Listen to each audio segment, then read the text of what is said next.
വേഗത്തിൽ തിരുവചന ശുശ്രൂഷയിലേക്ക് ഞാൻ പ്രവേശിക്കുകയാണ്. എന്നെ ഇവിടെ ദേവദാസൻ പറഞ്ഞ പോലെ പല സമയങ്ങളിലായി വന്നിട്ടുള്ളത് കൊണ്ട് എല്ലാവർക്കും എന്നെ നല്ലവണ്ണം അറിയാം. എന്നാൽ ഇന്ന് ചില പുതുമുഖങ്ങളൊക്കെ ഞാൻ കാണുന്നുണ്ട്. ദൈവം സഹായിക്കട്ടെ, നമുക്ക് പരിചയപ്പെടുവാൻ, ഒരുമിച്ച് പ്രാർത്ഥിപ്പാൻ ദൈവം തന്ന നല്ല അവസരത്തിന് ഞാൻ വീണ്ടും സ്തോത്രവും നന്ദിയും കരയറ്റുന്നു. ഇന്ന് പകലത്തെ ചിന്തകൾക്ക് ആധാരമായി റോമർക്കെഴുതിയ ലേഖനം 8-ാം അധ്യായം അതിൻ്റെ 28-ാമത്തെ വാക്യം. റോമർക്കെഴുതിയ ലേഖനം 8-ാം അധ്യായം അതിൻ്റെ 28-ാമത്തെ വാക്യം.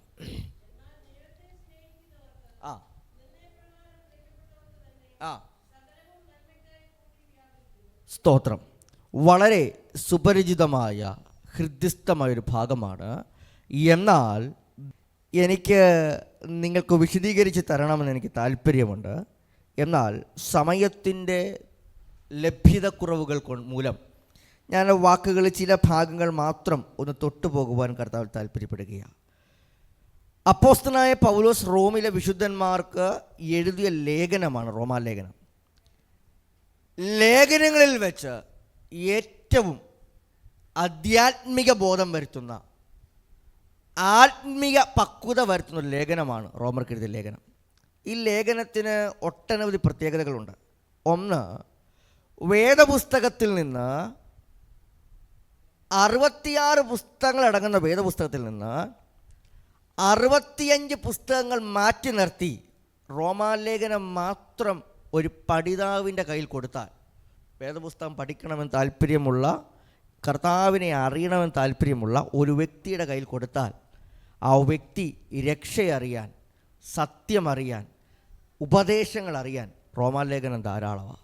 സ്തോത്രം. അത്രമേൽ കാമ്പുള്ള, കഴമ്പുള്ള, ഉദാത്തമായ ഒരു ലേഖനമാണ് റോമർക്കെഴുതിയ ലേഖനം. ഞാൻ ലേഖനത്തിൻ്റെ വിശേഷങ്ങളെക്കുറിച്ച് പരാമർശിക്കുന്നില്ല. ലേഖനത്തിൻ്റെ പ്രാധാന്യമേറിയ ചിന്തകൾ പറയാം. എന്താണ് ഈ ലേഖനത്തിന് ഇത്ര പ്രാധാന്യം? ഒന്ന്, 11 ചോദ്യങ്ങളുടെ അടിസ്ഥാനത്തിലാണ് ലേഖനം എഴുതപ്പെട്ടിരിക്കുന്നത്. 11 ചോദ്യങ്ങളുടെ അടിസ്ഥാനത്തിൽ. ഒന്ന്, ലേഖനത്തിൻ്റെ വിഷയം. വളരെ ആധികാരികമായ ചില വിഷയങ്ങളുണ്ട്. ഒന്ന് വായിക്കാമോ? 1:1 റോമർ 1:1.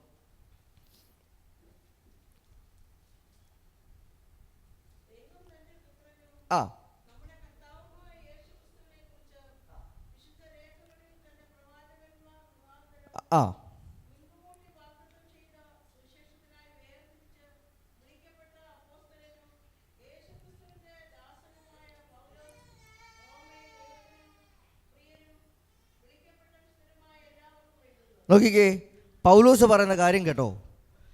യേശുക്രിസ്തുവിൻ്റെ സുവിശേഷത്തിൻ്റെ പ്രാധാന്യം റോമിലെ സഭ അറിയണം. ഇതാണ് ലേഖനത്തിൻ്റെ വിഷയം.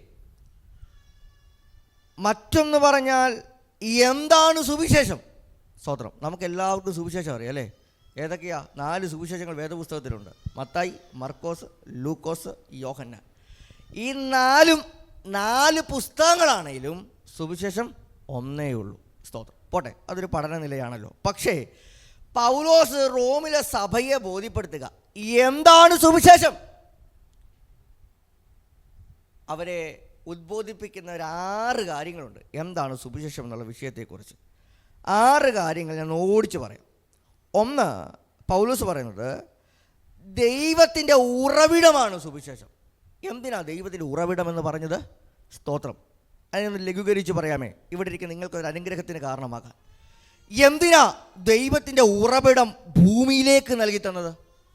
ഒന്ന്, ദൈവത്തിൻ്റെ തേജസ് കൊണ്ട് നിറഞ്ഞ മനുഷ്യൻ, ദൈവശബ്ദം കേൾക്കുവാൻ ഭാഗ്യം ലഭിച്ച മനുഷ്യൻ, ദൈവത്തോട് കൂടെ വസിക്കാൻ ഭാഗ്യം ലഭിച്ച മനുഷ്യന് ദൈവത്തോട് കൂടെയുള്ള വാസം നഷ്ടമായിപ്പോയി. നമുക്കറിയാം എവിടെയാ? ഏദൻ. സ്തോത്രം. വളരെ ആധികാരികമായി ദൈവനിർമ്മിതമായ തോട്ടത്തിനകത്ത് ദൈവനിർമ്മിതമായ മനുഷ്യൻ ദൈവത്തോടു കൂടെ വസിക്കാൻ ലഭ്യമായ ഒരു ഭാഗ്യകരമായ അവസ്ഥ. നിങ്ങൾ ചിന്തിച്ചേ, ഇന്ന് നമുക്ക് ദൈവശബ്ദം കേൾക്കാൻ കഴിയുന്നില്ല. പക്ഷേ ദൈവത്തിൻ്റെ സൃഷ്ടിയുടെ കാലഘട്ടത്തിൽ പാപം ചെയ്യുന്നതിന് മുമ്പ് മനുഷ്യനോട് കൂടെ സഹവാസം ചെയ്തിരുന്നു ദൈവം. സ്തോത്രം. ദൈവശബ്ദത്തെ, ദൈവത്തിൻ്റെ കാലൊച്ചകളെ കേൾക്കാൻ കഴിഞ്ഞിരുന്ന ഭാഗ്യമുള്ളവനായിരുന്നു മനുഷ്യൻ. നോക്കിക്കേ, ഈ ഭാഗ്യം നഷ്ടപ്പെട്ടു പോയപ്പോൾ പിതാവായ ദൈവം നിർമ്മിച്ച ഉറവിടമാണ് സുവിശേഷം. ഹല്ലേലൂയ. വേദപുസ്തകം പഠിക്കുമ്പോൾ നമുക്ക് മനസ്സിലാക്കാൻ കഴിയും, യാഗങ്ങൾ വേണ്ട, കർമ്മങ്ങൾ വേണ്ട, ഒരു വിധത്തിലുമുള്ള പുണ്യപ്രവൃത്തികൾ ഒന്നും വേണ്ട. യേശുക്രിസ്തുവിൻ്റെ സുവിശേഷത്തെ വിശ്വസിക്കാൻ കഴിഞ്ഞാൽ ജീവിതത്തിൻ്റെ സകല മേഖലകളിലും വിടുതലായത് വ്യാപരിക്കും. ഹല്ലേലൂയ. എങ്ങനെയാണ് വിടുതൽ ഇറങ്ങുന്നത്? ഒന്ന്, രക്ഷീക വിടുതൽ ഇറങ്ങുന്നത്, അല്ലേ? മനുഷ്യന് രക്ഷ വേണോ? വേണം. ആത്മാവിനാൽ നിർമ്മിക്കപ്പെട്ട മനുഷ്യന് നിത്യതയിൽ ദൈവത്തോട് ബന്ധമുണ്ടാകേണ്ടതിന്, അല്ലേ? ഏദൻ തോട്ടം എന്തായിരുന്നു? ഒരു നിത്യതയെന്ന് വേണേ പറയാമായിരുന്നു. അതെ, നിത്യ തന്നെയായിരുന്നു. കാര്യം പാവമില്ല, രോഗമില്ല, ഒരു വിധത്തിലുള്ള പൈശാചിക സ്വാധീനമില്ലാത്ത ഏദൻ തോട്ടത്തെ നശിപ്പിച്ച് കളഞ്ഞപ്പോൾ നഷ്ടപ്പെട്ടു പോയ ജനത്തെ വീണ്ടും അതേ ഏദനിക അവസ്ഥയിലേക്ക് കൊണ്ടുവരുവാൻ, അതേ നിത്യതയുടെ അവസ്ഥയിലേക്ക് കൊണ്ടുവരുവാൻ ദൈവം സ്ഥാപിച്ച പ്രവൃത്തിയാണ് സുവിശേഷത്തിന്റെ ഉറവിടം. ആത്യന്തിക ലക്ഷ്യം എന്താ? നിത്യതയുടെ പ്രവേശനമാണ്. ഇനി അതിൻ്റെ ബേസായി, സബ് ബേസായിട്ട് നിൽക്കുന്നതാണ് ആരോഗ്യ സൗഖ്യം. സബ് ബേസായിട്ട് നിൽക്കുന്നതാണ് തലമുറകൾക്ക് ദൈവം കൊടുക്കാൻ പോകുന്ന ഭാവി. സബ് ബേസായിട്ട് നിൽക്കുന്നതാണ് നമുക്ക് തരാൻ പോകുന്ന എല്ലാ നന്മകളും. നമുക്ക് തരാൻ പോകുന്ന ഈ ലോകത്തിൽ ദൈവം നമ്മെ സന്തുഷ്ടരായി, സമാധാനപൂരിതമായി, അവൻ ക്രിസ്തുവിൽ തികഞ്ഞവരായി നമ്മെ വാഴിക്കുന്നത് ഈ ലോകത്തിൽ നമുക്ക് ദൈവം തരുന്ന എല്ലാ അനുഗ്രഹങ്ങളും സുവിശേഷം നിമിത്തം മാത്രമാണ്. സുവിശേഷത്തെ കൂടാതെ ദൈവത്തിന് നന്മ പ്രാപിക്കാൻ പറ്റുമോ? ഇല്ല, ഒരിക്കലും പറ്റത്തില്ല. കർത്താവിനെ അറിഞ്ഞ് കർത്താവിൻ്റെ വഴിയിൽ ജീവിക്കാതെ സുവിശേഷ നന്മയെ കരസ്ഥമാക്കാൻ പറ്റത്തില്ല. ഇനി രണ്ട്, പ്രവചനിക പഴയ നിയമ തിരുവെഴുത്തുകളാൽ വാഗ്ദാനം ചെയ്യപ്പെട്ടതാണ് സുവിശേഷം. ഒരാമേൻ പറയാമോ? ഉൽപ്പത്തി മുതൽ പഴയ നിയമത്തിൻ്റെ അവസാന പുസ്തകമായ മലാക്കി വരെ പഠിക്കുമ്പോൾ നമുക്ക് കാണുവാൻ കഴിയുന്ന ഒറ്റ കാര്യമേ ഉള്ളൂ: യേശുക്രിസ്തുവിൻ്റെ സുവിശേഷത്തെക്കുറിച്ചുള്ള പ്രവചനീയ ശബ്ദങ്ങൾ. എനിക്ക് വിശദീകരിക്കണം താല്പര്യമുണ്ട് ഒത്തിരി കാര്യങ്ങൾ. ഉൽപ്പത്തി പുസ്തകത്തിൽ ഒരു സൃഷ്ടിതാവിനെ കാണുകയും ഉൽപ്പത്തി പുസ്തകത്തിൽ ഒരു മനുഷ്യനോട് ഇടപെടുന്ന ദൈവത്തെ കാണുവാൻ കഴിയുന്നു. എന്നാൽ പുറപ്പാട് പുസ്തകത്തിൽ അടിമ വ്യവസ്ഥയിൽ കിടക്കുന്ന ജനത്തെ പുറപ്പെടുവിക്കുന്ന ദൈവത്തെ കാണാൻ കഴിയുന്നു. ആമേൻ. ഇങ്ങനെ പുസ്തകങ്ങളെ അടുക്കടുക്കായി പഠിച്ചു കഴിഞ്ഞാൽ ഓരോ പുസ്തകത്തിലും നായകനായി നടും തൂണായി നിൽക്കുന്ന ക്രിസ്തുവിനെ കാണാൻ കഴിയുന്നുണ്ട്. ഞാൻ ആ ഭാഗം വിശദീകരിക്കുന്നില്ല. അപ്പോൾ പ്രവചനിക അന്തരീക്ഷത്തിൽ പഴയ നിയമത്തിൻ്റെ എല്ലാ പുസ്തകങ്ങളിലും എല്ലാ അധ്യായങ്ങളിലും നിലനിൽക്കുന്ന, പ്രതിഫലിപ്പിക്കുന്ന, തീമായി നിൽക്കുന്ന ഒരു വിഷയമാണ് യേശുക്രിസ്തുവിൻ്റെ സുവിശേഷം. ഇനി മൂന്നാമത്തെ ചിന്ത, ദൈവപുത്രനായ കർത്താവ് യേശുക്രിസ്തുവിനെ കുറിച്ചുള്ള സന്തോഷ വാർത്തയാണ് സുവിശേഷം. വായിച്ച വാക്യം 3, 1:3 വായിച്ച് 1:3.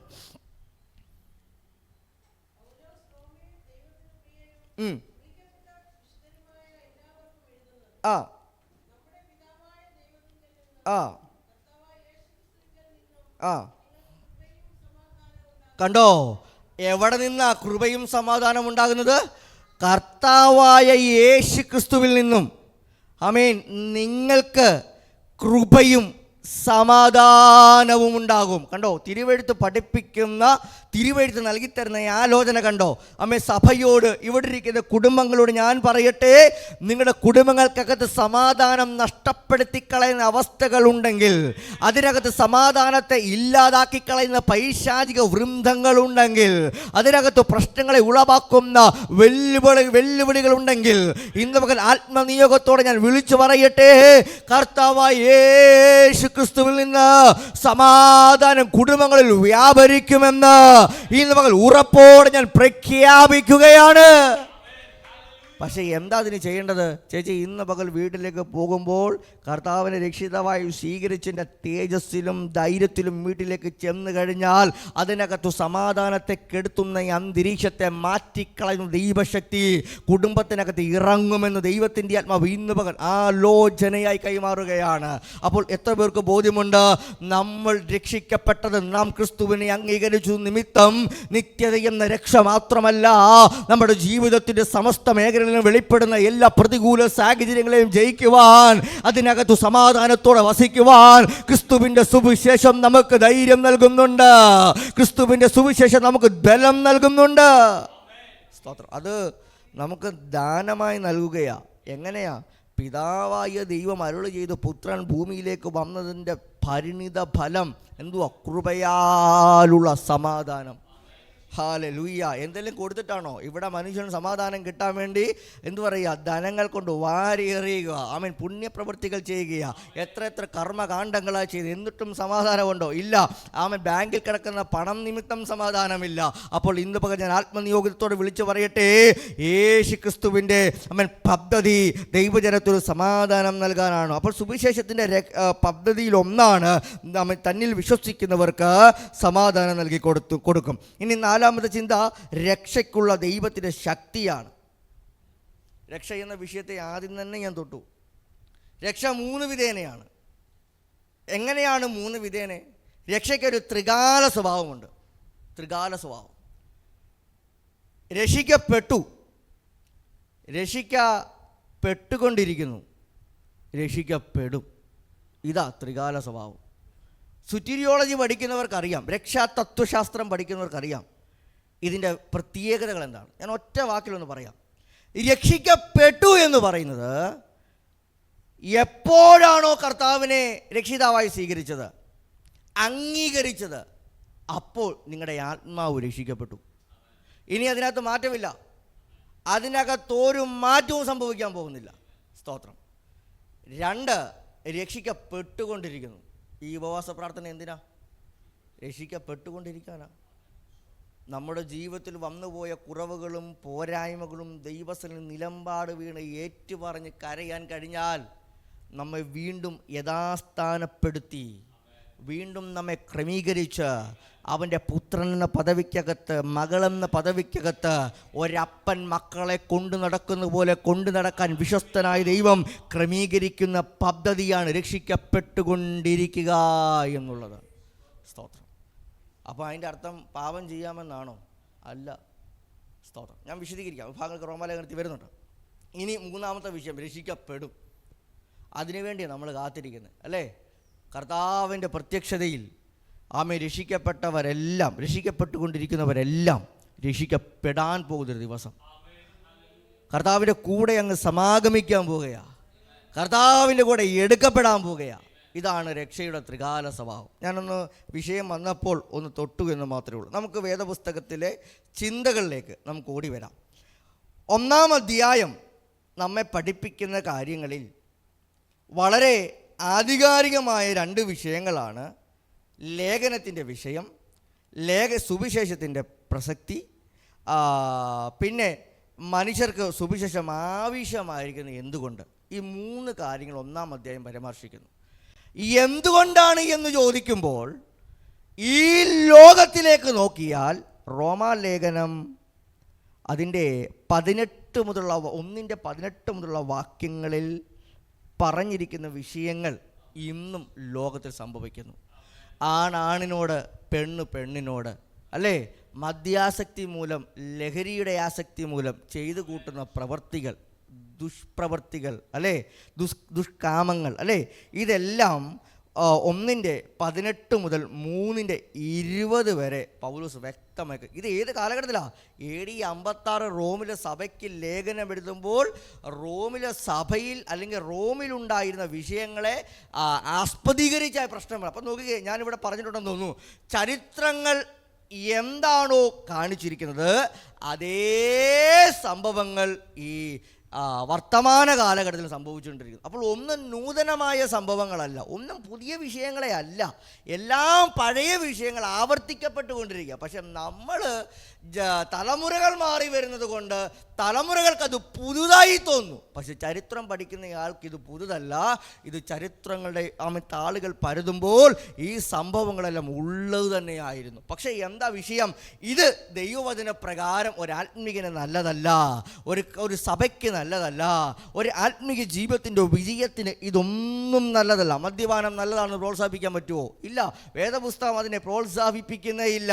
കുടുംബജീവിതത്തിന് തകർച്ചയുണ്ടാകാൻ താൻ മദ്യപാനം കാരണമാണോ? ആണ്, വളരെ വിഷയമായ കാര്യം തന്നെയാണ്. പക്ഷെ അതിന് വിടുതലുണ്ടോ പാസ്റ്ററെ? ഉണ്ട്. എങ്ങനെയാ? ഭക്തി നിമിത്തം ലേഖനത്തിൽ പറയുന്നു, ഭാര്യ വിശ്വാസത്തിൻ്റെ തീഷ്ണതയിൽ നല്ല നടപ്പ് നടന്നാൽ. കണ്ടോ? സ്തോത്രം. ഭാര്യ വിശ്വാസത്തിന്റെ തീഷ്ണതയിൽ നല്ല നടപ്പ് നടക്കാൻ തീരുമാനിച്ചാൽ, അവിശ്വാസിയായ ഭർത്താവ് എത്ര ദുർനടപ്പുകാരനാണെങ്കിലും ഭാര്യയുടെ പക്കൽ നീതി ദൈവം കാണുന്നെങ്കിൽ അവരെ മടക്കിക്കൊണ്ടുവരുന്ന പ്രവൃത്തിയെ ദൈവം അയക്കുമെന്ന് തിരുവെഴുത്ത് വ്യക്തമായി പഠിപ്പിക്കുന്ന സത്യമാണ്. സ്തോത്രം. ഒരാമയും പറയാമോ? ഇന്ന് എനിക്കറിയാം, ഞാൻ ശുശ്രൂഷിക്കുന്ന സഭ, ഞങ്ങൾക്ക് 4-5 ബ്രാഞ്ചസ് ഉണ്ട്.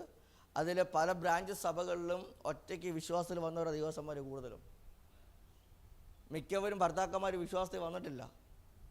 അതിൽ മിക്ക ആൾ ഹിന്ദുക്കൾ, പല ആളുകൾ സാമുദായിക വിശ്വാസങ്ങളിൽ നിൽക്കുന്നവർ. പക്ഷേ ഇവരാരും മദ്യാസക്തി വിട്ടുകളയാത്തവരാണ്.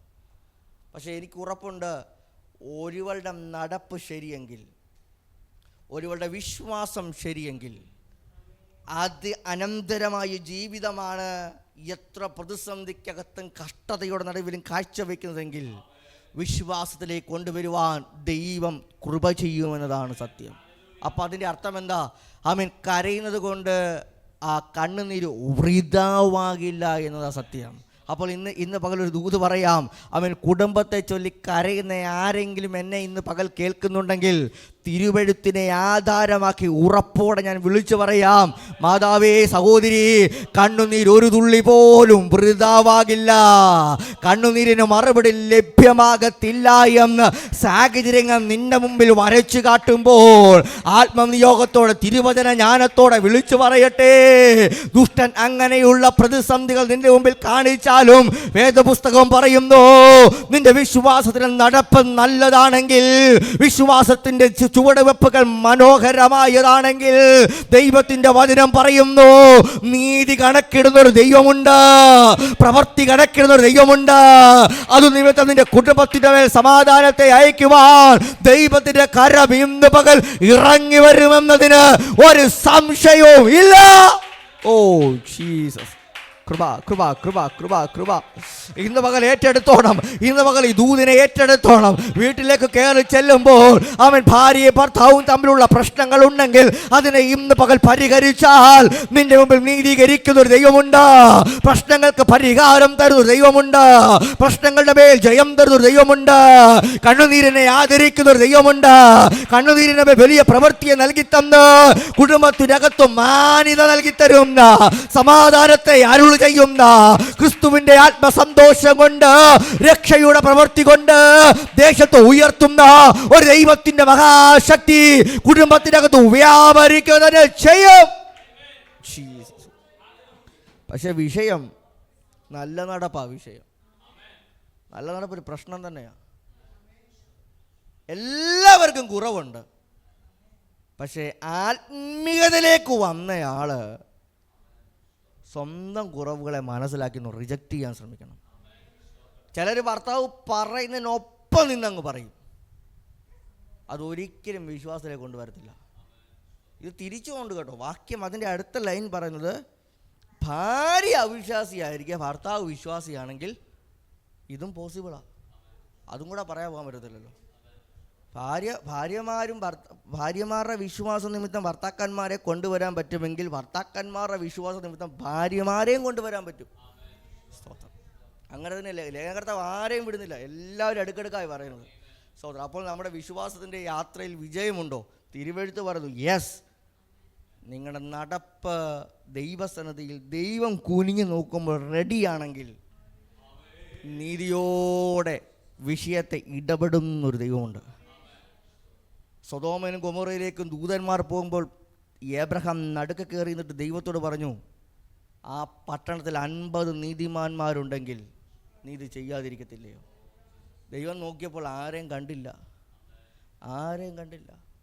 അതുകൊണ്ട് ഇന്ന് പകൽ ഭവനത്തോട് പറയാം, വചനപ്രകാരം ദൈവത്തിന് മുമ്പിൽ നീതി കാണിക്കാൻ പറ്റിയാൽ ദൈവം അനീതിക്ക് കൂട്ടു നിൽക്കുന്നവരാണ്. ഈ ലോകത്തിൻ്റെ നിയമവ്യവസ്ഥകളും ഭരണാധികാരികളും അനീതികൾക്ക് കൂട്ടും നിൽക്കുമെങ്കിലും ദൈവം ഒരു കാലത്തും അനീതിക്ക് കൂട്ടു നിൽക്കത്തില്ല. അതുകൊണ്ടാണ് നമ്മൾ പറയുന്നത് റൈറ്റസ്നെസ് ഗോഡാണ്, നീതിയുള്ള ദൈവമാണ്. റോമാലേഖനത്തിൻ്റെ ആത്യന്തിക വിഷയം, ഏറ്റവും വലിയ വിഷയം നീതീകരണമാണ്. റോമാലേഖനത്തിൻ്റെ വിഷയം നീതീകരണമാണ്. ആർക്കാ നീതീകരിക്കാൻ പറ്റുന്നത്? ദൈവത്തിന്. കൃപയാലുള്ള നീതീകരണം. ദൈവത്തിന് നീതീകരിക്കാൻ പറ്റണമെങ്കിൽ നമ്മുടെ മുമ്പിൽ നീതിയുണ്ടെങ്കിൽ ദൈവം ഒരിക്കലും തിന്മകൾക്ക് കൂട്ടുനിൽക്കില്ല. ദൈവമെല്ലായ്പ്പോഴും നീതിയോടെ വിധി കൽപ്പിക്കും, നീതിയോടെ വിഷയങ്ങളുടെ മേൽ ജയം തരും. വേദപുസ്തകത്തിൽ ഒരു സ്ത്രീ, വിധവയായ സ്ത്രീ, തൻ്റെ പട്ടണത്തിലൊരു ന്യായാധിപനുണ്ട്. ഒരുവൻ നിമിത്തം വല്ലാതെ പ്രയാസപ്പെടുന്ന ഈ വിധവയായ സ്ത്രീ ന്യായാധിപൻ്റെ അടുക്കൽ ചെന്ന് കൂടെ തൻ്റെ പ്രശ്നത്തിന് പരിഹാരം തരണമേ എന്ന് എന്ത് ചെയ്തു? അവതരിപ്പിച്ചു. പലപ്പോഴായി ഇത് സംഭവിച്ചപ്പോൾ ന്യായാധിപൻ, അനീതിയുടെ ന്യായാധിപൻ എന്നാണ് വേദപുസ്തകം രേഖപ്പെടുത്തിയിരിക്കുന്നത്, ഈ ന്യായാധിപൻ ചിന്തിച്ചു, ഇനി ഞാൻ തിരിഞ്ഞ് ചിന്തിച്ചില്ലെങ്കിൽ ആ സ്ത്രീ എന്നെ എന്ത് ചെയ്യും? അടിക്കും. സ്തോത്രം. ഈ ന്യായാധിപൻ, അനീതിയുടെ ന്യായാധിപൻ ചെന്ന് വിഷയത്തെ ഇടപെടാൻ മനസ്സ് കാണിച്ചെങ്കിൽ വേദപുസ്തകം ചോദിക്കുന്നു, നീതിയുടെ ദൈവത്തിന് തൻ്റെ മക്കളുടെ പ്രശ്നത്തിന്മേൽ എത്രയധികം ഇടപെടും. കണ്ടോ? സ്തോത്രം. അപ്പോൾ ഞാൻ എൻ്റെ വിഷയം ഇങ്ങനെ അങ്ങ് വളഞ്ഞങ്ങ് പോവുകയാണ്. 2-ാം അധ്യായം പഠിക്കുമ്പോൾ പൗലോസ് പഠിപ്പിക്കുക, ആരെയും വിധിക്കരുത്. സ്തോത്രം. അല്ലേ? 2:1 വായിച്ചു. 2:1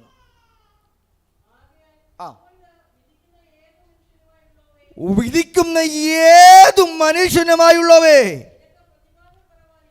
നിനക്ക് പ്രതിവാദം പറയുവാനില്ല.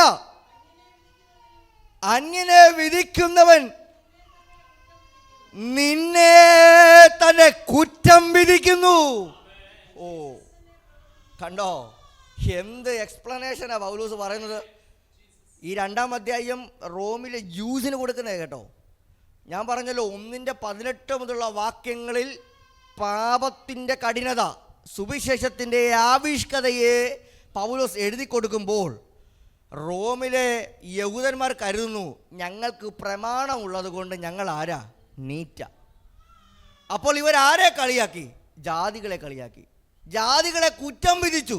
എന്താ? അവർക്ക് പ്രമാണമില്ല, അവർക്ക് പാപം എന്താണെന്ന് അറിയത്തില്ല, അവർക്ക് ജീവിക്കേണ്ടത് എങ്ങനെയെന്ന് അറിയത്തില്ല.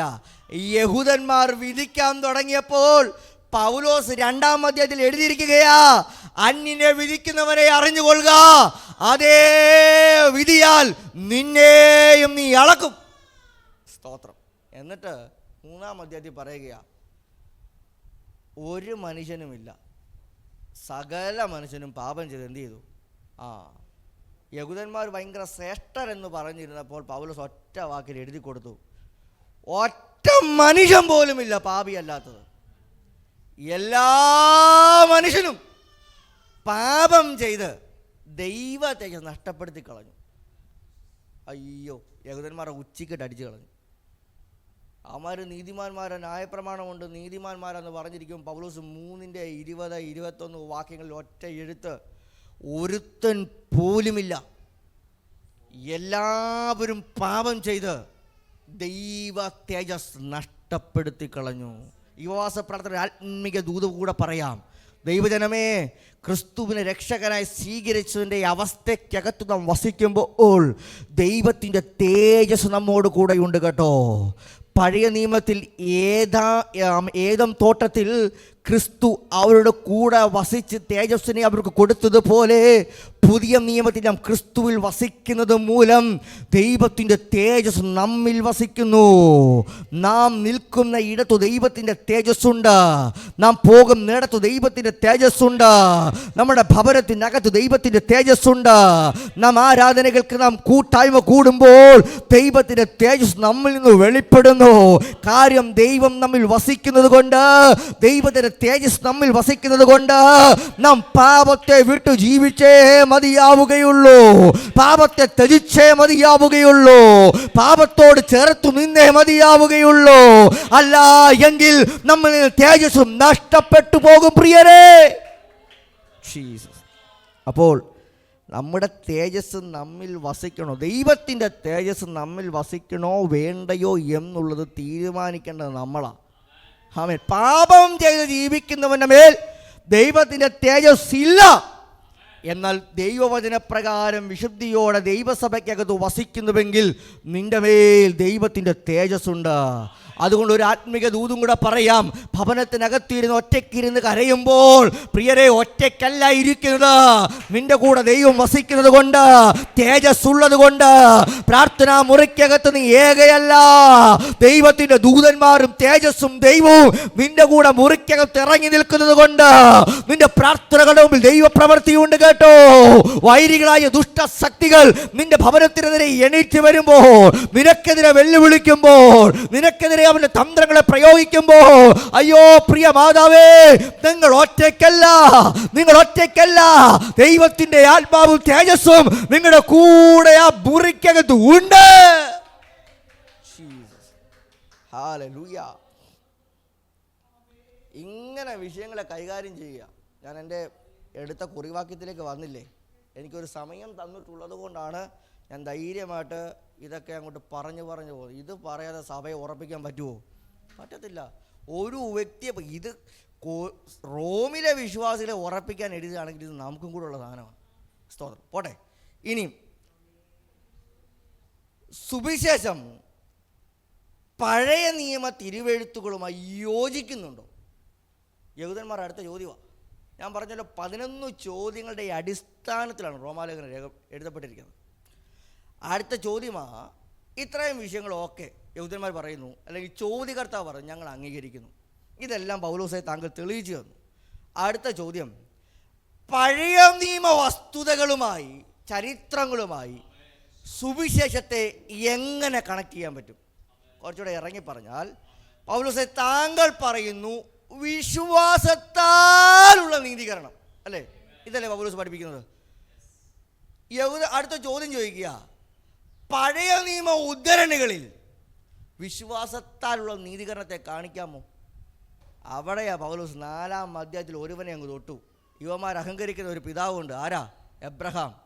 യുവമാർ അഹങ്കരിക്കുന്ന പിതാവാ, ഞങ്ങളുടെ പിതാവാണ്, ഞങ്ങളുടെ വിശ്വാസത്തിൻ്റെ പിതാവാണെന്നൊക്കെ പറഞ്ഞ് അവൻ അഹങ്കരിച്ചു കൊണ്ടിരിക്കുന്ന പിതാവിനെ തന്നെ തൊട്ടിട്ട് പൗലോസ് ചോദിക്കുക, എബ്രഹാം എങ്ങനെയാണ് നീതീകരിക്കപ്പെട്ടെ? ഓ, എന്നാ ചോദ്യമല്ലേ? ഒന്ന് നിങ്ങൾ ചിന്തിച്ചേ, എബ്രഹാം എങ്ങനെയാണ് നീതീകരിക്കപ്പെട്ടെ? എബ്രഹാം വിശ്വാസത്താൽ തിരഞ്ഞെടുക്കപ്പെട്ടതിൻ്റെ 500 വർഷങ്ങൾക്ക് ശേഷമാണ് ന്യായപ്രമാണം ലഭ്യമാകുന്നത്. ഇനി അവർ പറയുമോ ന്യായപ്രമാണത്താൽ നീതീകരിക്കപ്പെട്ടെന്ന്? ഇല്ല. പിന്നെ എങ്ങനെ? വിശ്വാസത്താൽ. കണ്ടോ, പൗലോസ് തെളിയിച്ചങ്ങോട്ട് കൊടുക്കുക. വിശ്വാസത്താൽ അബ്രഹാം നീതീകരിക്കപ്പെട്ടതുകൊണ്ട് അവൻ്റെ സകല പ്രശ്നങ്ങൾക്കകത്തും ദൈവപ്രവൃത്തിയെ കാണുവാൻ കഴിഞ്ഞു.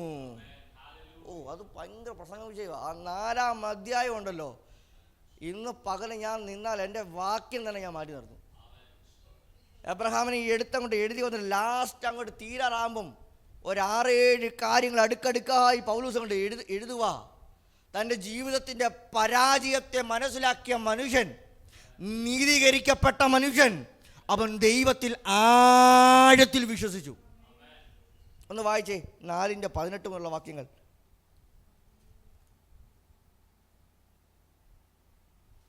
സ്തോത്രം. അറിയില്ലേ? ആ ആ ആ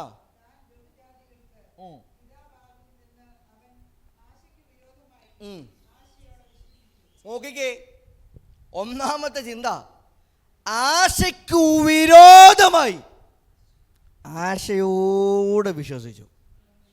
എന്ന് വെച്ചാൽ നിന്റെ ജീവിതത്തിൻ്റെ മുമ്പിൽ ഇനിയൊരു പ്രശ്നം നിമിത്തം നിനക്ക് പരിഹാരം ഉണ്ടാകത്തില്ല എന്ന് പറയുന്നിടത്ത്, ദൂരേക്ക് നോക്കുമ്പോൾ ഒന്നും കാണാതെ ഇരിക്കുന്നതിന് മുമ്പിൽ എബ്രഹാം ആശയ്ക്കു വിരോധമായി വിശ്വസിച്ചു.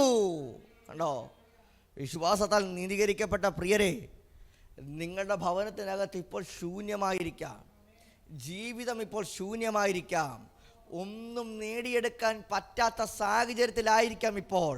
എന്നാൽ തിരുവെഴുത്ത് മുഖാന്തരം പറയട്ടെ, ദൈവത്തെ കണ്ടാണോ ഇറങ്ങിയിരിക്കുന്നത്? ക്രിസ്തു മുഖാന്തരമാണോ നീതീകരിക്കപ്പെട്ടത്? ക്രിസ്തു മുഖാന്തരമാണോ രക്ഷ കിട്ടിയത്?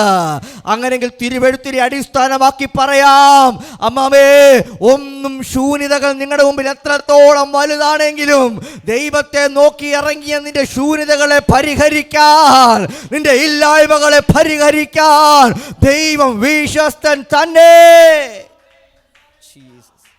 അവിടെ തീർന്നോ? ഇല്ല.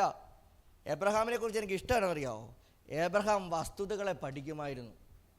എന്തോ പഠിക്കുമായിരുന്നു? സാഹചര്യം, അവൻ്റെ ജീവിതത്തെ പഠിക്കുമായിരുന്നു. അവിടെ എഴുതിയിട്ടുണ്ട്, വായിച്ചേ, താഴോട്ട് വായിച്ചേ. ആ, കണ്ടോ? ആ ആ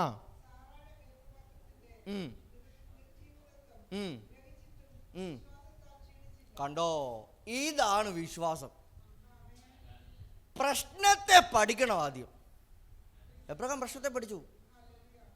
തനിക്ക് 100 വയസ്സുള്ളവനും തൻ്റെ ശരീരത്തിൻ്റെ നിർജീവാവസ്ഥയെ മനസ്സിലാക്കിയവനും ഭാര്യയുടെ ശാരീരിക സ്ഥിതിയെ മനസ്സിലാക്കിയവനും. കണ്ടോ? നമ്മളാണെങ്കിൽ എന്തോ പറയും? വേണ്ട, ഇന്നത്തെ സയൻസ് ആണെങ്കിൽ എന്തോ പറയും? അയ്യോ അമ്മമ്മേ, ഇറ്റ്സ് നോട്ട് പോസിബിൾ, നിങ്ങൾക്കിത് സാധ്യമല്ല, അല്ലേ? പല സർജറി കേസുകളുമായി നമ്മൾ ഹോസ്പിറ്റലിൽ ചെല്ലുമ്പോൾ ഡോക്ടേഴ്സ് പറയുന്ന ചില അവസാന വാക്കുകളുണ്ട്. അയ്യോ, പ്രായമായതുകൊണ്ട് ഇത് ചെയ്ത് കഴിഞ്ഞാൽ നമുക്ക് പറയാൻ പറ്റത്തില്ല ഇത് എത്രത്തോളം വിജയകരമാകുമെന്ന്. ചില കേസുകൾ ഡോക്ടർമാർ കണ്ടാൽ പറയും ഇത് ചെയ്യാനേ പറ്റത്തില്ലെന്ന് പറയും. എന്നാൽ എബ്രഹാമിനെ സംബന്ധിച്ച് വസ്തുതകളെ പഠിച്ച മനുഷ്യൻ, അവന് ഇമ്പോസിബിളായ വിഷയം, സാഹചര്യങ്ങൾക്ക് ഇമ്പോസിബിളായ വിഷയം സാധ്യമാക്കാൻ കഴിയുന്ന ദൈവത്തിൻ്റെ കരത്തിൽ വിശ്വസിച്ചു. ഇന്ന് പകരം ഒരു ദൂതും കൂടെ പറയാം. നിങ്ങളുടെ ജീവിതത്തിനകത്ത് നിങ്ങൾക്ക് കഴിയത്തില്ല എന്ന് പറയുന്ന പ്രശ്നം, നിങ്ങളുടെ സമൂഹത്തിനോ കുടുംബങ്ങൾക്കോ കഴിയത്തില്ല എന്ന് പറയുന്നൊരു പ്രശ്നം നിൻ്റെ തലയ്ക്കുമീതെ കൊടുങ്കാറ്റ് പോലെ നിൽക്കുന്നെങ്കിൽ, വിശ്വാസത്താൽ നീതീകരിക്കപ്പെട്ട ദൈവ പൈതലേ, വചനപ്രകാരം വിളിച്ചു പറയാം, സാഹചര്യത്തെ നോക്കി, സമൂഹം പറയെ നോക്കി, കുടുംബം പറയെ നോക്കി, ഭർത്താവ് പറയെ നോക്കി വിശ്വാസത്തിൽ ക്ഷീണതയാകരുത്. സകലത്തെയും സാധ്യമാക്കാൻ കഴിയുന്ന ദൈവത്തിന് മുമ്പിൽ വിശ്വാസത്തെ ഉറപ്പിക്കാം. ഹല്ലേലൂയ. കണ്ടോ? അത് ഉറപ്പിച്ച മനുഷ്യന് ദൈവം കൊടുത്ത പ്രതിഫലമാ 100-ാമത്തെ വയസ്സിൽ വാഗ്ദത്ത സന്തതിയെ. കണ്ടോ? വാഗ്ദത്തം നിവർത്തീകരിക്കപ്പെടാൻ ഇതൊരു വഴിയാണോ? ആണ്. ഇതു തന്നെ വഴി.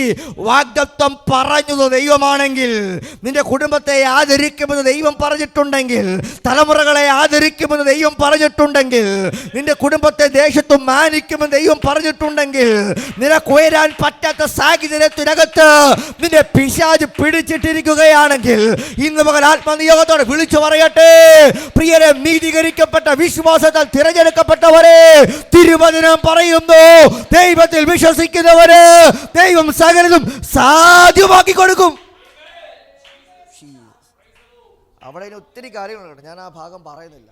ഒത്തിരി കാര്യം അബ്രഹാമിനെ കുറിച്ച് പറയുകയാണെങ്കിൽ ആ 4:18 തൊട്ട് അത് അവസാനിക്കുന്ന വാക്യം വരെ പൗലോസ് അടുക്കടുക്ക. എന്തിനാണെന്നറിയാവോ?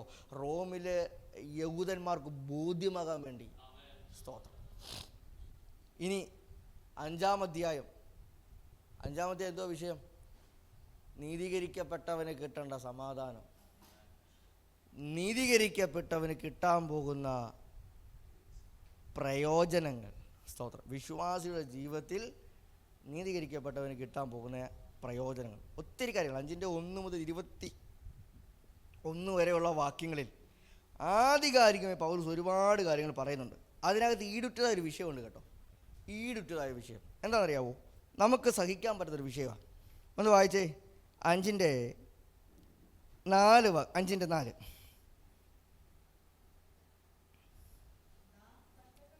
ആ ആ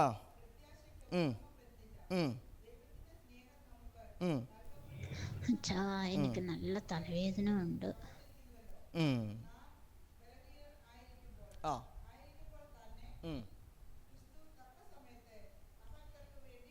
നോക്കിക്കേ, പൗലോസ് പറയുകയാ, നാം കഷ്ടങ്ങളിലും പ്രശംസിക്കുന്നു.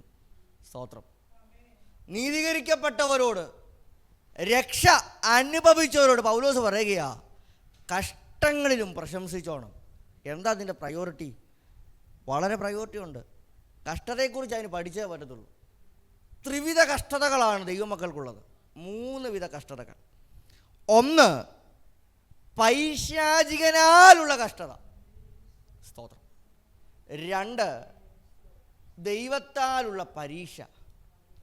3, ഒരുവൻ തന്നെത്താൻ തേടിപ്പോയി കഷ്ടതയ്ക്കകത്ത് വീഴുന്നു. അല്ലേ? അതിന് ഉത്തമ ഉദാഹരണമാണ് മുടിയനായ പുത്രൻ. നല്ല പശ്ചാത്തലത്തിൽ വളർന്നവനാ, നല്ല സാഹചര്യത്തിൽ ജീവിച്ചവനാ, പക്ഷേ തന്നെത്താൻ തേടി കഷ്ടതയിൽ പോയി വീണു. സ്തോത്രം. എല്ലാം നഷ്ടപ്പെട്ടവനായി മടങ്ങി പിതാവിൻ്റെ അടുക്കൽ വന്നു. ഇത് അതിനകത്തെ ഒറ്റ ചിന്തയാണ്. അല്ലെങ്കിൽ യാക്കോബ് അപ്പോസ്തലൻ പറയുന്നുണ്ട്, ദൈവം ദോഷങ്ങളാൽ ആരെയും പരീക്ഷിക്കില്ല. സ്തോത്രം. അപ്പോൾ ദൈവം എന്ത് ചെയ്തില്ല? നമ്മുടെ ജീവിതത്തിലെ കഷ്ടതകളെ നാം അളക്കേണ്ടത് ദൈവമാണോ തന്നത്, പിശാചാണോ തന്നത്, അതോ നാമായി ഉണ്ടാക്കിയ കഷ്ടതയാണോ? സ്തോത്രം. അതിനാണ് ഈ വേദപുസ്തകം പഠിപ്പിക്കുന്ന സ്നാനം ഒരു ഭയങ്കര വിഷയമാണ്. സ്നാനം എന്താ? പഴയ മനുഷ്യനെ കുഴിച്ചിടുക. പഴയ മനുഷ്യൻ എന്ത് ചെയ്യുക? ജലമെന്ന കല്ലറയ്ക്കകത്ത് അടക്കം ചെയ്യുക. കുഴിച്ചിട്ടതാ. ഇനി അതെടുത്ത് ധരിക്കാൻ പോയാൽ ചത്ത മനുഷ്യൻ നാറും. സ്തോത്രം. സ്നാനം എന്താ? മരിച്ച മനുഷ്യൻ, പാപത്താൽ മരിച്ച മനുഷ്യനെ കുഴിച്ചിടുന്ന സ്നാനം. അപ്പം പാപത്താൽ നാം ആരായിരുന്നു? മരിച്ചവരായിരുന്നു. മരിച്ച നമുക്ക് ജീവൻ തന്ന പ്രക്രിയ സ്നാനമെങ്കിൽ, ജീവൻ വെച്ചു എന്ന് കർമ്മത്താൽ പറഞ്ഞാൽ പോരാ, ജീവിതത്തിൻ്റെ പ്രവൃത്തി കൊണ്ടും തെളിയിക്കണം. ഇത് തെളിയിച്ചില്ല എങ്കിൽ പാപത്താൽ മരിച്ചവൻ കുഴിച്ചിടാതെ സ്നാനമേറ്റാൽ അവൻ ജീവിതം മുഴുവൻ നാറും. അല്ലേ? ഒരു ചത്ത ജീവി ഉണ്ടെങ്കിൽ നമ്മളതിനെ എന്തു ചെയ്യും? കുഴിച്ചിടും. കുഴിച്ചിട്ടില്ലെങ്കിൽ ആ ഏരിയ എന്തു ചെയ്യും? നാറ്റമടിക്കും. അപ്പോൾ ഇത്രയേ ഉള്ളൂ കാര്യം. ആത്മികൻ്റെ ജീവിതത്തിനകത്ത് സ്നാനം മുഖാന്തരം പാപത്താലുള്ള മനുഷ്യനെ കുഴിച്ചിട്ടില്ലെങ്കിൽ, വീണ്ടും ആമേ സ്നാനമേറ്റു എന്ന് പറഞ്ഞിട്ടും പാപമംഗലമാകുന്ന ജീവിതം വീണ്ടും നയിച്ചാൽ അതും നാറ്റത്തിന് കാരണം വരും. സ്തോത്രം. ഒത്തിരി വിഷയങ്ങളുണ്ട്. ഉദാഹരണമായി പറയാൻ ഒത്തിരി ആളുകളുടെ സംഭവങ്ങളുണ്ട്. അതൊന്നും ഞാൻ എടുത്ത് വിശദീകരിക്കുന്നില്ല. അപ്പോൾ നമ്മുടെ ജീവിതത്തെ നാം ശ്രദ്ധിക്കേണ്ട ഒരു കാര്യം, കഷ്ടതകളിൽ പ്രശംസിക്കണം. കഷ്ടതകളിൽ പ്രശംസിക്കണമെങ്കിൽ ഇയ്യോബിനെ പോലുള്ള കഷ്ടതകൾ ഉണ്ടാകണം. ദൈവ അനുവദനീയമായ കഷ്ടത അല്ല എങ്കിൽ ദൈവത്താലുള്ള പരീക്ഷ. എന്തിനാ പരീക്ഷ? ദൈവത്താലുള്ള പരീക്ഷ നമ്മുടെ വിശ്വാസത്തിൻ്റെ പരിശോധന എന്തോ ഉളവാക്കുന്നു? സ്ഥിരത ഉളവാക്കുന്നു. കണ്ടോ, ഇവിടെ പറഞ്ഞൊരു പദം കൂടെ ഉണ്ട്. 4:5 1 വാക്യം വായിച്ച് എന്ന് പറഞ്ഞിട്ട് പോകും. 5:1 വാക്യം കണ്ടോ? പൗലോസ് പറഞ്ഞ പദം കേട്ടോ? നീതീകരിക്കപ്പെട്ടിട്ട്. അപ്പോൾ എന്താണ്? പ്രസന്റ് ടെൻസാ. നിങ്ങൾ പെട്ടവരോടാ പറയുന്നത്, പെടാത്തവരോടല്ല പറയുന്നത്. മുമ്പ് വരെയുള്ള അധ്യായങ്ങൾ അവരെ കാര്യങ്ങൾ ഉദ്ബോധിപ്പിക്കുകയായിരുന്നെങ്കിൽ 5-ാം അധ്യായം മുതൽ നീതീകരിക്കപ്പെട്ടവരോട് അവരുടെ ഗുണങ്ങളെ പറയുകയാണ്. നീതീകരിക്കപ്പെട്ടതിന് ശേഷം എന്താ സംഭവിക്കാൻ പോകുന്നത്? 1, നമ്മുടെ കർത്താവായ യേശു ക്രിസ്തു മൂലം നമുക്ക് എന്തുണ്ട്? സമാധാനമുണ്ട്. 1-ാമത്തെ വിഷയം. 2, നിങ്ങൾക്ക് കൃപയിലേക്ക് ക്രിസ്തുയേശു മൂലം വിശ്വാസത്താൽ പ്രവേശനം ലഭിച്ചിരിക്കുന്നു. 4, ദൈവദേശത്തിൻ്റെ പ്രത്യാശയിൽ നിങ്ങൾക്ക് പ്രശംസിക്കാൻ കഴിയും. നോക്കിക്കേ, ഞാനിതെല്ലാം പറഞ്ഞതാണ്. പഴയ ചാപ്റ്ററുകൾ, പുറകോട്ടുള്ള ചാപ്റ്ററുകൾ എടുത്തപ്പോൾ സമാധാനം, കൃപ, തേജസ്, ഇതെല്ലാം പറഞ്ഞു വന്നിട്ട് 5-ാം അധ്യായത്തിൽ ഏറ്റവും വലിയ വിഷയമാണ് കഷ്ടതയിൽ പ്രശംസിക്കുക. പൗലോസിന് കഷ്ടതയുണ്ടായിരുന്നു. പൗലോസ് 3 വട്ടം ദൈവത്തോട് പ്രാർത്ഥിച്ചു, ഇതെന്നെ വിട്ട് മാറിപ്പോകാൻ. മാറിയോ? എന്താ മാറാഞ്ഞ്? കണ്ടോ, പൗലോസിനോട് പറഞ്ഞൊരു പദമുണ്ട്, ഈ കഷ്ടത ഞാൻ പ്രശംസിക്കുക. എന്താ കാര്യം? ഈ കഷ്ടത നിമിത്തം അധികം കൃപ. കണ്ടോ, കൃപ വർദ്ധിക്കാൻ കഷ്ടത കാരണമാകണമോ? ആകണം.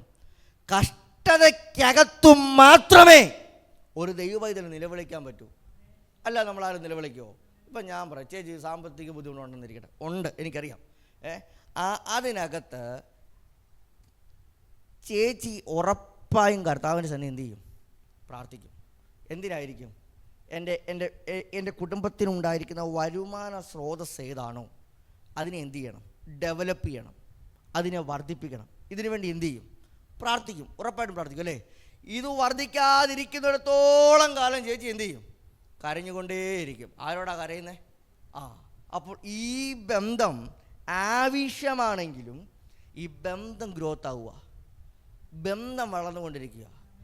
ഇത് തന്നെയാണ് പൗലോസിനും പറഞ്ഞത്. പൗലോസേ, നിനക്ക് ആ ശൂലം തന്നതിൻ്റെ പിൻപിലെ റീസൺ ഇത്രയേ ഉള്ളൂ.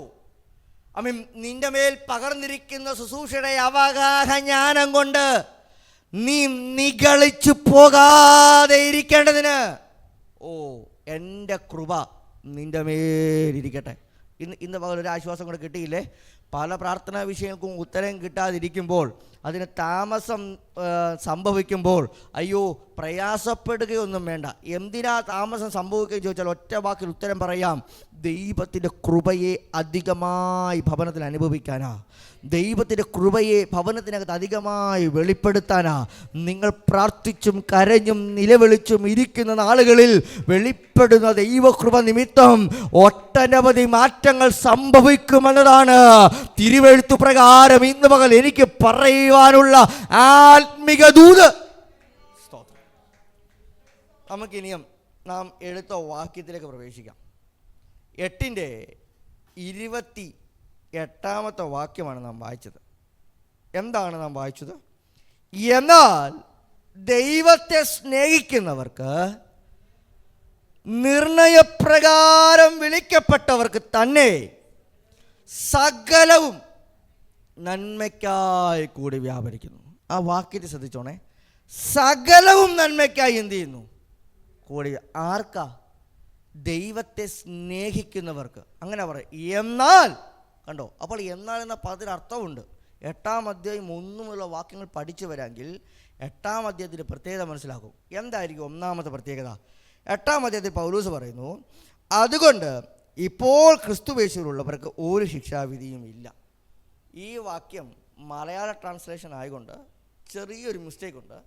KJV ബൈബിളോ NKG ബൈബിളോ പരിശോധിക്കാമെങ്കിൽ അതിൻ്റെ ശരിയായ ട്രാൻസ്ലേഷൻ ഇങ്ങനെയാണ്: അതുകൊണ്ട് ജഡപ്രകാരം നടക്കാതെ ആത്മാവിനെ അനുസരിച്ച്. കണ്ടോ, അങ്ങനെ രേഖപ്പെടുത്തിയിരിക്കുന്നു. നമ്മുടെ മലയാളം ട്രാൻസ്ലേഷൻ കിടക്കുന്നത് ക്രിസ്തുയേശുവിൽ ഉള്ളവർക്കെന്നാണ്. എത്രയോ ആളുകൾ ക്രിസ്തുയേശുവിലുണ്ട്, പക്ഷേ അവരെല്ലാം ജഡപ്രകാരമാണ് നടക്കുന്നത് അല്ലേ? ജഡത്തിൽ ജീവിക്കുന്നവരാ, ജഡത്തിൻ്റെ സ്വഭാവം മുഴുവൻ വെളിപ്പെടുത്തുന്നവരാ. സ്തോത്രം. പക്ഷേ ക്രിസ്തുയേശുവിലുള്ളവർ എന്നിട്ട് പറയുക, ആത്മാവിനെ അനുസരിച്ച് നടക്കുന്നവർ. കണ്ടോ, ആ പദത്തിൻ്റെ പ്രത്യേകത. അവർക്ക് ശിക്ഷാവിധി ഇല്ലെന്നാണ് പറഞ്ഞത്. ക്രിസ്തുയേശുവിൽ ഉള്ളവർക്കല്ല, ക്രിസ്തുയേശുവിൽ ആത്മാവിനെ അനുസരിച്ച് നടക്കുന്നവരാരുണ്ടോ അവർക്കെന്തില്ല? ഒരു ശിക്ഷാവിധിയുമില്ല. ഇനി അങ്ങോട്ട് പൗലോസ് ആ വാക്യത്തെ, ആ ഒറ്റ വാക്യത്തിൻ്റെ അടിസ്ഥാനത്തിൽ വസ്തുതകളെ തെളിയിക്കുക. വെളിച്ചവും ആത്മാവും, ഇരുട്ടും ആത്മാവും, ഈ വിഷയങ്ങളെ തെളിയിച്ച് വന്നിട്ട് 8-9 വാക്യങ്ങൾ പൗലോസ് പറയുന്നു, ജഡസ്വഭാവമുള്ളവർക്ക് ദൈവത്തെ പ്രസാദിപ്പിക്കാൻ കഴിയില്ല. ഇനി 9-ാം വാക്യം കൂടെ വായിച്ച്, വളരെ പ്രയോജനമുള്ള വാക്യമാണ്. 8-9 കൂടെ. ആ ആ ആ ആ കണ്ടോ? അപ്പോൾ ആത്മസ്വഭാവത്തെ വെളിപ്പെടുത്തുവാൻ കഴിയണം. അത് കഴിയുന്നില്ല എങ്കിൽ ജഡസ്വഭാവമുള്ളവരത്രേ. അതുകൊണ്ട് ദൈവപ്രസാദം ലഭ്യമാകാതെ പോകും. ഇനിയും ആ വാക്യത്തിലേക്കും ശ്രദ്ധിച്ച് നാം വായിച്ച 28-ാമത്തെ വാക്യം, എന്നാൽ ദൈവത്തെ സ്നേഹിക്കുന്നവർക്ക്. ആരാ ദൈവത്തെ സ്നേഹിക്കുന്നവർ? ജഡപ്രകാരം നടക്കുന്നവർ ദൈവത്തെ സ്നേഹിക്കുന്നവരാണോ? അല്ല. ദൈവത്തെ സ്നേഹിക്കുന്നവരെന്ന് പറയുമ്പോൾ ആത്മാവിനെ അനുസരിച്ച് നടക്കുന്നവർ. അർത്ഥാൽ തിരുവചനപ്രകാരം ഉപദേശങ്ങൾ വിട്ടുമാറാതെ ഉപദേശത്തിനകത്തു ജീവിക്കാൻ കഴിയുന്നുവെങ്കിൽ പ്രിയരെ, നിങ്ങൾ ആത്മാവിനെ അനുസരിച്ച് നടക്കുന്നവർ തന്നെ. അവരോടാണ് പൗലോസ് പറയുന്നത്, എന്നാൽ ദൈവത്തെ സ്നേഹിക്കുന്നവർക്ക് നിർണയപ്രകാരം. കണ്ടോ, അപ്പം വിളിയും നിർണയമാണ്. ഇവിടെ ഇരിക്കുന്ന നിങ്ങളോട് ഞാൻ പറയട്ടെ, അൺഎക്സ്പെക്റ്റഡ് ആയിട്ട് വന്നവരല്ല.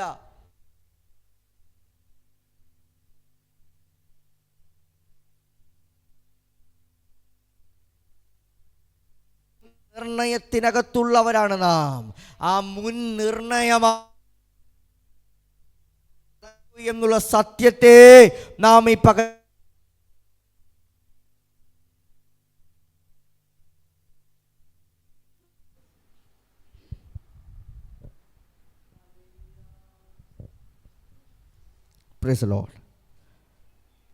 അപ്പോൾ എങ്ങനാ ദൈവത്തെ സ്നേഹിക്കും തെളിയിക്കേണ്ടത്? അതിനൊത്തിരി കാര്യങ്ങളുണ്ട്. വചനം പറയുന്ന എല്ലാ ഉപദേശത്തിനകത്തും നമ്മുടെ ജീവിതത്തെ കാക്കപ്പെടുത്തണം, നമ്മുടെ ജീവിതത്തെ സംരക്ഷിക്കണം. എന്നിട്ട് ആ വാക്യത്തിലേക്ക് ശ്രദ്ധിക്കണം. ഇതൊക്കെ വിശദീകരിക്കാൻ താല്പര്യമുണ്ട്, സമയമില്ലാത്തതുകൊണ്ടാണ് ഞാൻ ആ പോയിന്റ് അങ്ങ് വിടുന്നത്. എന്നിട്ട് വാക്യത്തിലേക്ക് ശ്രദ്ധിക്കണം. സകലവും കണ്ടോ, എന്തിനും പർട്ടിക്കുലർ വിഷയത്തെ നോക്കിയാണോ പറഞ്ഞേക്കുന്നത്? അല്ല, ഒരു വിശ്വാസിയുടെ ജീവിതത്തിൽ നേരിടുന്ന എല്ലാ പ്രശ്നങ്ങളെയും നോക്കി എഴുത്തുകാരൻ പറയുക, സകലതും നന്മയ്ക്കായി കൂടി വ്യാപരിക്കുന്നു. ഒരാമേൻ പറയാമോ?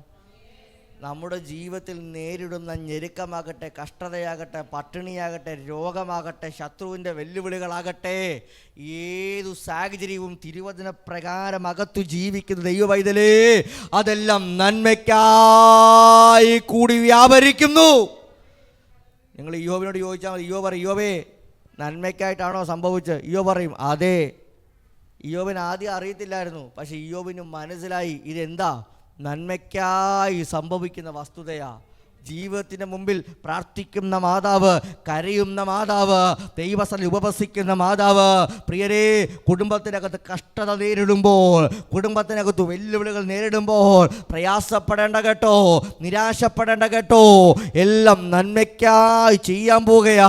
അവൻ പ്രാർത്ഥിക്കുന്നുണ്ട്, കരയുന്നുണ്ട്. പക്ഷെ തലമുറകളെ നല്ല വഴിക്ക് നടത്താതെ പ്രയാസപ്പെട്ടിരിക്കുമ്പോൾ, അയ്യോ എൻ്റെ മകനൊന്ന് മടങ്ങി വന്നെങ്കിൽ, അയ്യോ എൻ്റെ മകളൊന്ന് മടങ്ങി വന്നെങ്കിൽ, മാതാവെ പ്രയാസപ്പെടുകയാണെങ്കിൽ ദൈവത്തിൻ്റെ ആത്മാവ് പറയുന്നു, ഇത് നന്മയ്ക്കായി കൂടി വ്യാപരിക്കാൻ പോകുകയാ, നന്മയ്ക്കായി ഇത് സംഭവിക്കാൻ പോകുകയാ.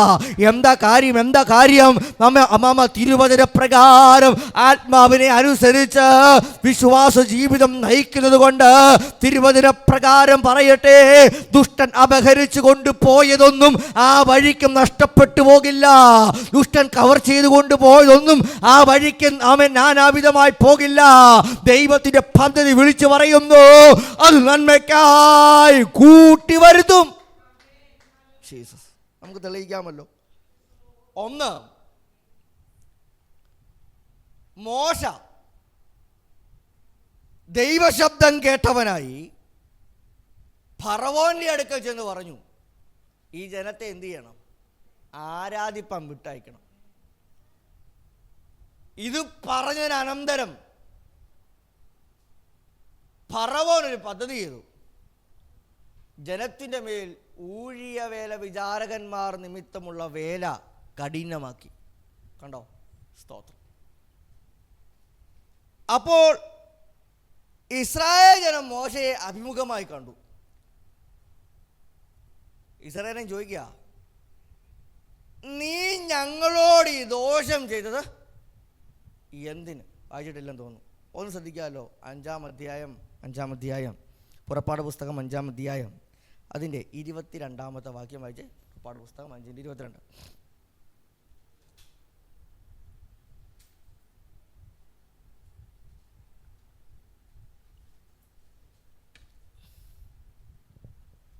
പുറപ്പാട് 5:22.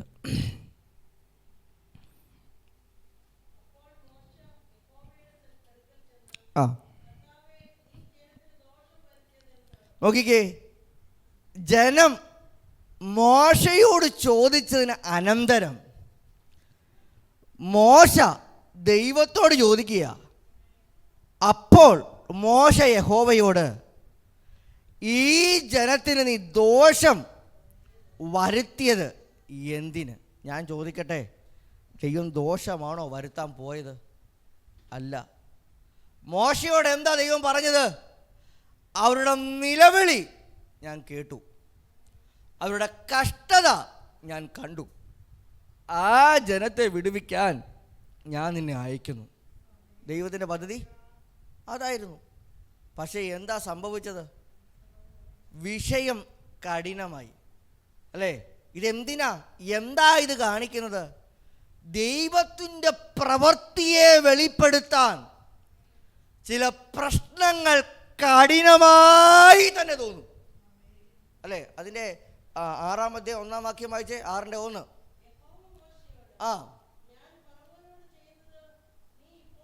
കണ്ടോ? ഞാൻ ഫറവോനോട് ചെയ്യാൻ പോകുന്നത് നീ ഇപ്പോൾ കാണും. ഒന്നുകൂടെ വായിച്ചേ, താഴോട്ടുള്ള 2-3 വാക്യം കൂടെ.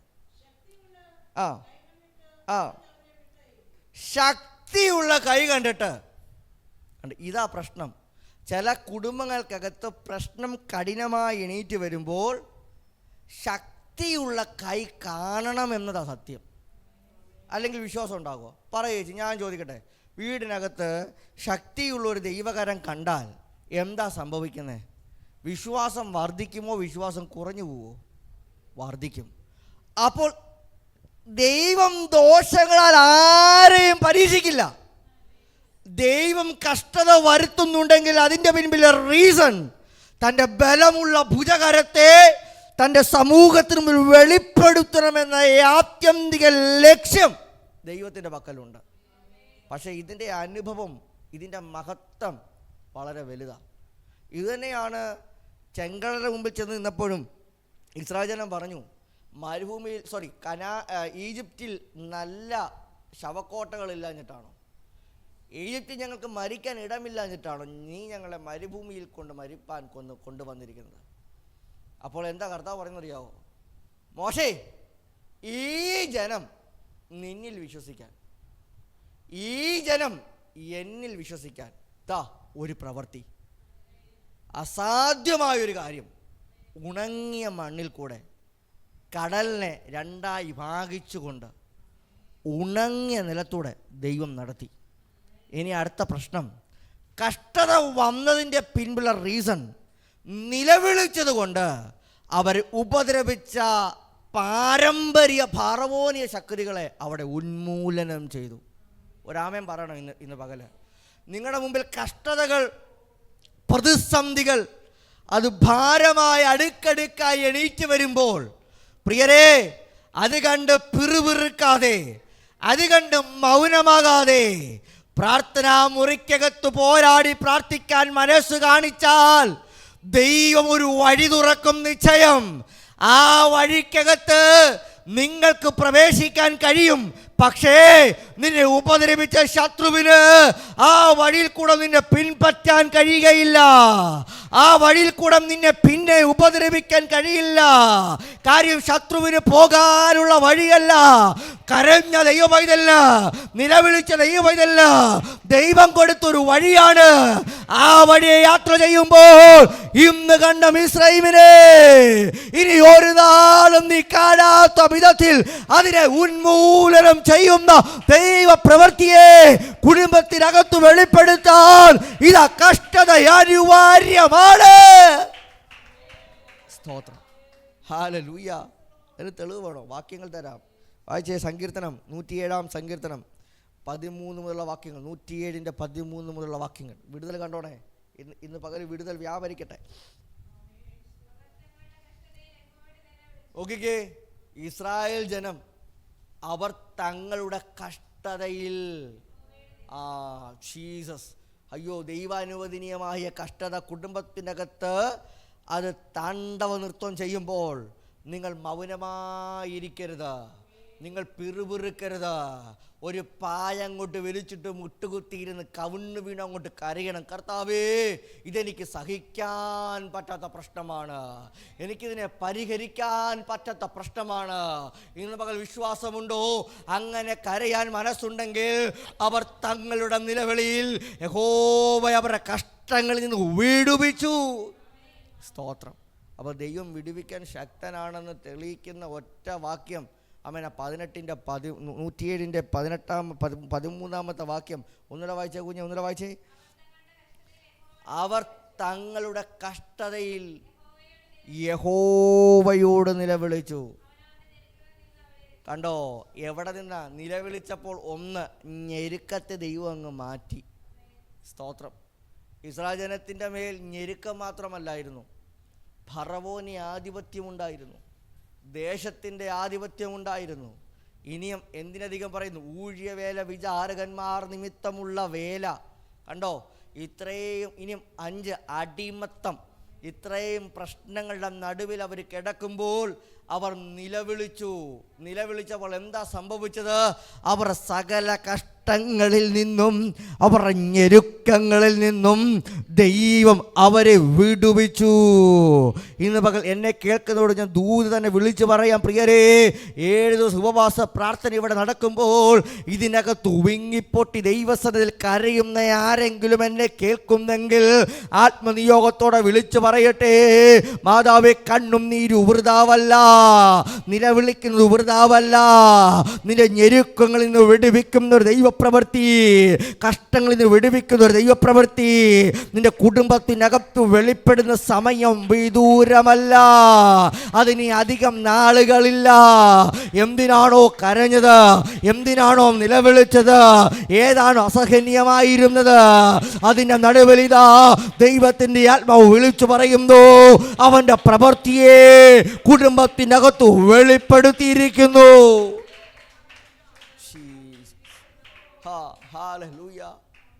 അപ്പം നിങ്ങൾ വിളിക്കും, പാസ്റ്ററെ, ഞങ്ങൾ നിലവിളിക്കാനാണോ കഷ്ടത? അതെ, കഷ്ടകാലത്ത് ഞാൻ യഹോവയോട് നിലവിളിച്ചു. സ്തോത്രം. അപ്പോൾ അങ്ങനൊരു കാലമുണ്ടോ? ഉണ്ട്, കഷ്ടത്തിൻ്റെ കാലമുണ്ട്. ഇനി എന്താ അതിൻ്റെ പ്രത്യേകത? ബന്ധം വർദ്ധിക്കും. ഇസ്രായേലിൻ്റെ ബന്ധം വർദ്ധിച്ചു. സീനായിൽ കൊണ്ട് അവരെ നിർത്തി, ഒരു നിയമം കൊടുത്തു. ദൈവം അവരുടെ ജനമാക്കി, അവരെ വ്യക്തിപരമായ ആത്മീക ഉയർച്ചയിൽ അവരെ കയറ്റിക്കൊണ്ടുവന്നു. കണ്ടോ, അപ്പോൾ കഷ്ടതയ്ക്കകത്ത് 2 വഴികളാണ്. ഒന്ന്, നിന്റെ കഷ്ടതയ്ക്ക് വിടുതൽ കിട്ടും. 2, കഷ്ടത നിമിത്തം ഒരു ബന്ധമുണ്ടാകും. ഈ ബന്ധത്തെ ഇനിയും വളർത്തിയെടുത്താൽ നിന്റെ മേലിരിക്കുന്ന നുകം അതൊരു ഭാരമാകില്ല. അല്ലേ? യെശയ്യാവ് അങ്ങനെ പറയുന്നത്. ആമേൻ, ആമേൻ, ആമേൻ. ഈ എന്താ പറയുക, അമിത പുഷ്ടി നിമിത്തം നുകം എന്താകത്തില്ല. ഏതാ അമിത പുഷ്ടി? അകത്തെ ആത്മീക പുഷ്ടി. ഭക്ഷിക്കാവുന്നിടത്തോളം ആത്മീക ഭക്ഷണം ഭക്ഷിച്ചോണം. തിരുവചനം വായിച്ചും പഠിച്ചും പ്രാർത്ഥിച്ചും ആത്മീകമായി വളർച്ച നേടാൻ കഴിഞ്ഞാൽ നിന്റെ മേലിരിക്കുന്ന ആമേൻ, ആമേൻ, എന്താ ഭാരം, അതൊരു പ്രയാസമായി തോന്നില്ല, അതൊരു വേദനയായി തോന്നില്ല. മറിച്ച് എന്തായിരിക്കും?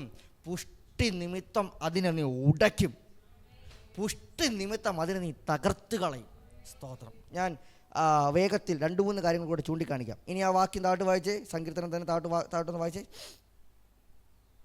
13 വാക്യങ്ങൾ, 107:13. നോക്കിക്കേ, ഒന്നാമത് അവരുടെ കഷ്ടങ്ങളിൽ നിന്നും ഞെരുക്കങ്ങളിൽ നിന്നും എന്ത് ചെയ്തു? വിടുവിച്ചു. എന്തിനാ വിടുവിച്ചേ? നിലവിളിച്ചപ്പോൾ. രണ്ടാമത്തെ വിഷയം, ഇരുട്ടിൽ നിന്ന്, അന്ധതമസിൽ നിന്ന് എന്ത് ചെയ്തു? അവരെ പുറപ്പെടുവിച്ചു കൊണ്ടുവന്നു. സ്തോത്രം. അപ്പം നമ്മുടെ പ്രാർത്ഥനാന്തരീക്ഷത്തിൽ ഇരുട്ടിൽ കിടക്കുന്നവരെ പുറത്തു കൊണ്ടുവരുവാൻ നിലവിളിക്കുന്നവൻ്റെ പ്രാർത്ഥനയുടെ മുമ്പിൽ മറുപടി ഉണ്ടോ എന്ന് നിങ്ങൾ ചോദിച്ചാൽ, തിരുവെഴുത്ത് പറയുന്നു, നിലവിളിക്കുന്നവൻ ദൈവ പൈതലാണെങ്കിൽ, നിലവിളിക്കുന്നവൻ വിശ്വാസിയാണെങ്കിൽ, ഇരുട്ടിൻ്റെ അന്ധതമസിൽ കിടക്കുന്നവരെ പുറപ്പെടുവിക്കുന്ന പ്രാർത്ഥനാ ശക്തി നമ്മുടെ അധരങ്ങളിൽ മേൽ ദൈവം നൽകി തന്നിരിക്കുകയാ. അതുകൊണ്ട് ഇരുട്ട് കവർന്നെടുത്തു കൊണ്ടുപോയ സാഹചര്യം, ഇരുട്ട് കവർന്നെടുക്കുന്ന ദേശത്തിൻ്റെ അന്ധകാരങ്ങൾ, ആമേൻ, ദൈവസഭയോട് ദൂത് പറയാം. പ്രാർത്ഥിക്കുമ്പോൾ, കരയുമ്പോൾ ദേശത്തെ അവൻ മേഘം പോലെ മൂടിയിരിക്കുന്ന ഇരുട്ടിനെ മാറ്റി അന്ധതമസിൽ കിടക്കുന്നവരെ വലിച്ചെടുക്കാൻ ഇതാ ഉപവാസ പ്രാർത്ഥനയുടെ നിലവിളിക്ക് മുമ്പിൽ ദൈവത്തിൻ്റെ മഹാപ്രവൃത്തിയെ ഇരുട്ടിൽ കിടക്കുന്നവരെ പുറപ്പെടുവിക്കാൻ വെളിപ്പെടുന്നു എന്നത് ഒരു സത്യം തന്നെയാണ്. ഇതാരോടാ പറയുന്നറിയാവോ? ദൈവത്തെ നിർണയപ്രകാരം സ്നേഹിക്കുന്നവരോടാ പറയുന്നത്. അവർക്ക് അവൻ സകലവും നന്മയ്ക്കായിട്ട് സംഭവിക്കാൻ പോകുന്നത്. സ്തോത്രം. അതിലൊറ്റ ആയുധമേ ഉള്ളൂ. ഒന്ന്, വചനപ്രകാരമുള്ള ജീവിതം.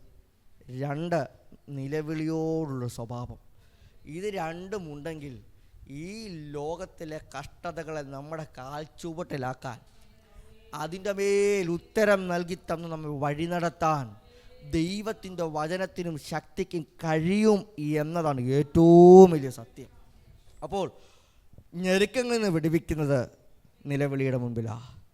ഇരുട്ടിലും അന്ധതമസിലും കിടക്കുന്നവരെ പുറപ്പെടുവിക്കുന്നതും പ്രാർത്ഥനയുടെ ബഹുത്വത്താലാണ്. ഇന്ന് പകൽ ഒരു ദൂതും കൂടെ പറയാം. കുടുംബത്തിനകത്ത് തലമുറയെ ഇരുട്ട് കവർന്നെടുത്തെങ്കിൽ, കുടുംബത്തിനകത്ത് കൂട്ടുദാസനെ ഇരുട്ട് കവർന്നെടുത്തെങ്കിൽ, മാതാവേ ധൈര്യമായിട്ട് കരഞ്ഞോ. അതിനകത്ത് ഉത്തരം വെളിപ്പെടുന്ന ദിനം, ഉത്തരം വെളിപ്പെടുന്ന ദിവസം അത് വിദൂരമാക്കി ദൈവം കൊണ്ടുപോകത്തില്ല.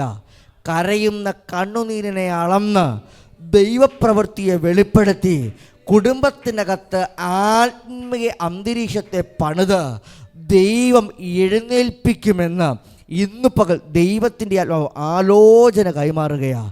ഇന്ന് പകൽ അതുകൊണ്ട് പ്രാർത്ഥനയിൽ മടുത്തു പോകരുതേ, അതുകൊണ്ട് കണ്ണുനീരിൽ മടുത്തു പോകരുതേ, അതുകൊണ്ട് ഉപവാസത്തിൽ മടുത്തു പോകരുതേ, ദൈവസനെ നിലവിളിക്കുന്നത് മടുത്തു പോകരുതേ. ദൈവം എൻ്റെ കണ്ണുനീരിനെ കാണുന്നില്ലല്ലോ എന്ന് വിചാരപ്പെടേണ്ട, ദൈവം എൻ്റെ കഷ്ടതയെ കാണുന്നില്ലല്ലോ എന്നോർത്ത് വിചാരപ്പെടേണ്ട. ദൈവം ചില പ്രവർത്തികൾക്ക് വേണ്ടി, ദൈവം ചില അത്ഭുതങ്ങൾക്ക് വേണ്ടി ചില കാര്യങ്ങളെ അതിനകത്ത് ക്രിയ ചെയ്തുകൊണ്ടിരിക്കുന്നു. ദൈവം ചില അത്ഭുതങ്ങൾക്ക് വേണ്ടി ചില മണ്ഡലങ്ങളെ തൊട്ടുകൊണ്ടിരിക്കുന്നു. ഇന്ന് രാത്രി ആത്മാവ് പറയുന്നു, ഭയപ്പെടേണ്ട, നിരാശപ്പെടേണ്ട. എൻ്റെ പ്രവൃത്തിയെ നിന്റെ കൺമുമ്പിൽ നീ കാണും, അത് വിദൂരമല്ല. ഇനി വായിച്ചേ, താട്ട് വായിച്ചേ. ആ ആ നോക്കിക്കേ, ഇതെല്ലാം ചെയ്ത് കഴിഞ്ഞപ്പോൾ സ്തുതിയാണ് വന്നത്. പക്ഷേ ഒരു കാര്യം കൂടെ ഉണ്ട്. ബന്ധനസ്ഥരായിരുന്നവരുടെ ബന്ധനത്തെയും കൂടെ എന്ത് ചെയ്തു? അറുത്ത് കളഞ്ഞു. ക്രിസ്തീയ ജീവിതത്തിൽ ബന്ധിക്കപ്പെടുന്ന അവസ്ഥയുണ്ടായാൽ, ആരാധിക്കാൻ കഴിയാത്ത ബന്ധനം, പ്രാർത്ഥിക്കാൻ കഴിയാത്ത ബന്ധനം, ഒരാരാധന കൂട്ടായ്മയ്ക്ക് പോകാൻ പറ്റാത്ത വിധത്തിലുള്ള ബന്ധനം, ശാരീരികമായ ഒരു ബന്ധനം, ശരീരത്തെ ഒന്ന് ഫ്രീ ആയി നടക്കുവാൻ ചെയ്യുവാൻ കഴിയാത്ത വിധത്തിൽ വലിഞ്ഞു മുറുക്കുന്ന ബന്ധനം, അതിൻ്റെ മേൽ ദൈവത്തിൻ്റെ ആത്മാവ് പറയുന്നു, ജയം ദൈവത്തിൻ്റെ പക്കൽ നിന്ന് വെളിപ്പെടുന്നു. പക്ഷേ എന്തോ ചെയ്യണം? നിലവിളിച്ചേ പറ്റൂ. ദൈവസന്നിധിയിൽ ആഴമേറിയ ബന്ധത്തിലേക്ക് വന്നേ പറ്റൂ. നമ്മുടെ ശരീരത്തെ അപഹരിക്കുന്ന, നമ്മുടെ ശരീരത്തെ കാർന്നു തിന്നുന്ന എല്ലാ രോഗ അവസ്ഥകളിൽ നിന്നും ഒരു വിടുതൽ ദൈവത്തിൻ്റെ വചനം നമുക്ക് നൽകി തരുന്നു. ഇനി മറ്റൊരു വിഷയം കൂടെ ചിന്തിക്കാമല്ലോ.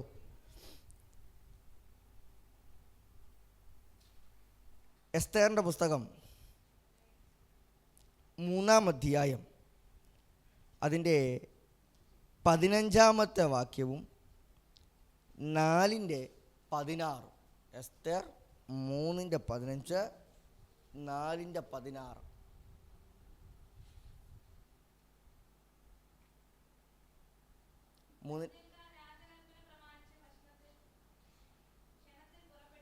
3:15 വായിച്ചേ. 1 വായിച്ചേ. ആ ആ ആ 4:16 കൂടെ.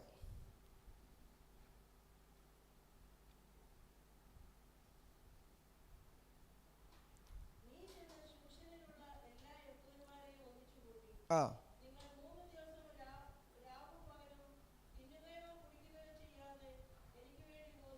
നോക്കിക്കേ, ഒന്നാമത്തെ വിഷയം മൊർദെഖായിക്കും യഹൂദാജനത്തിനുമെതിരെ രാജാവും അവൻ്റെ ശിങ്കടികളും ചേർന്ന് പദ്ധതികളെ തയ്യാറാക്കി.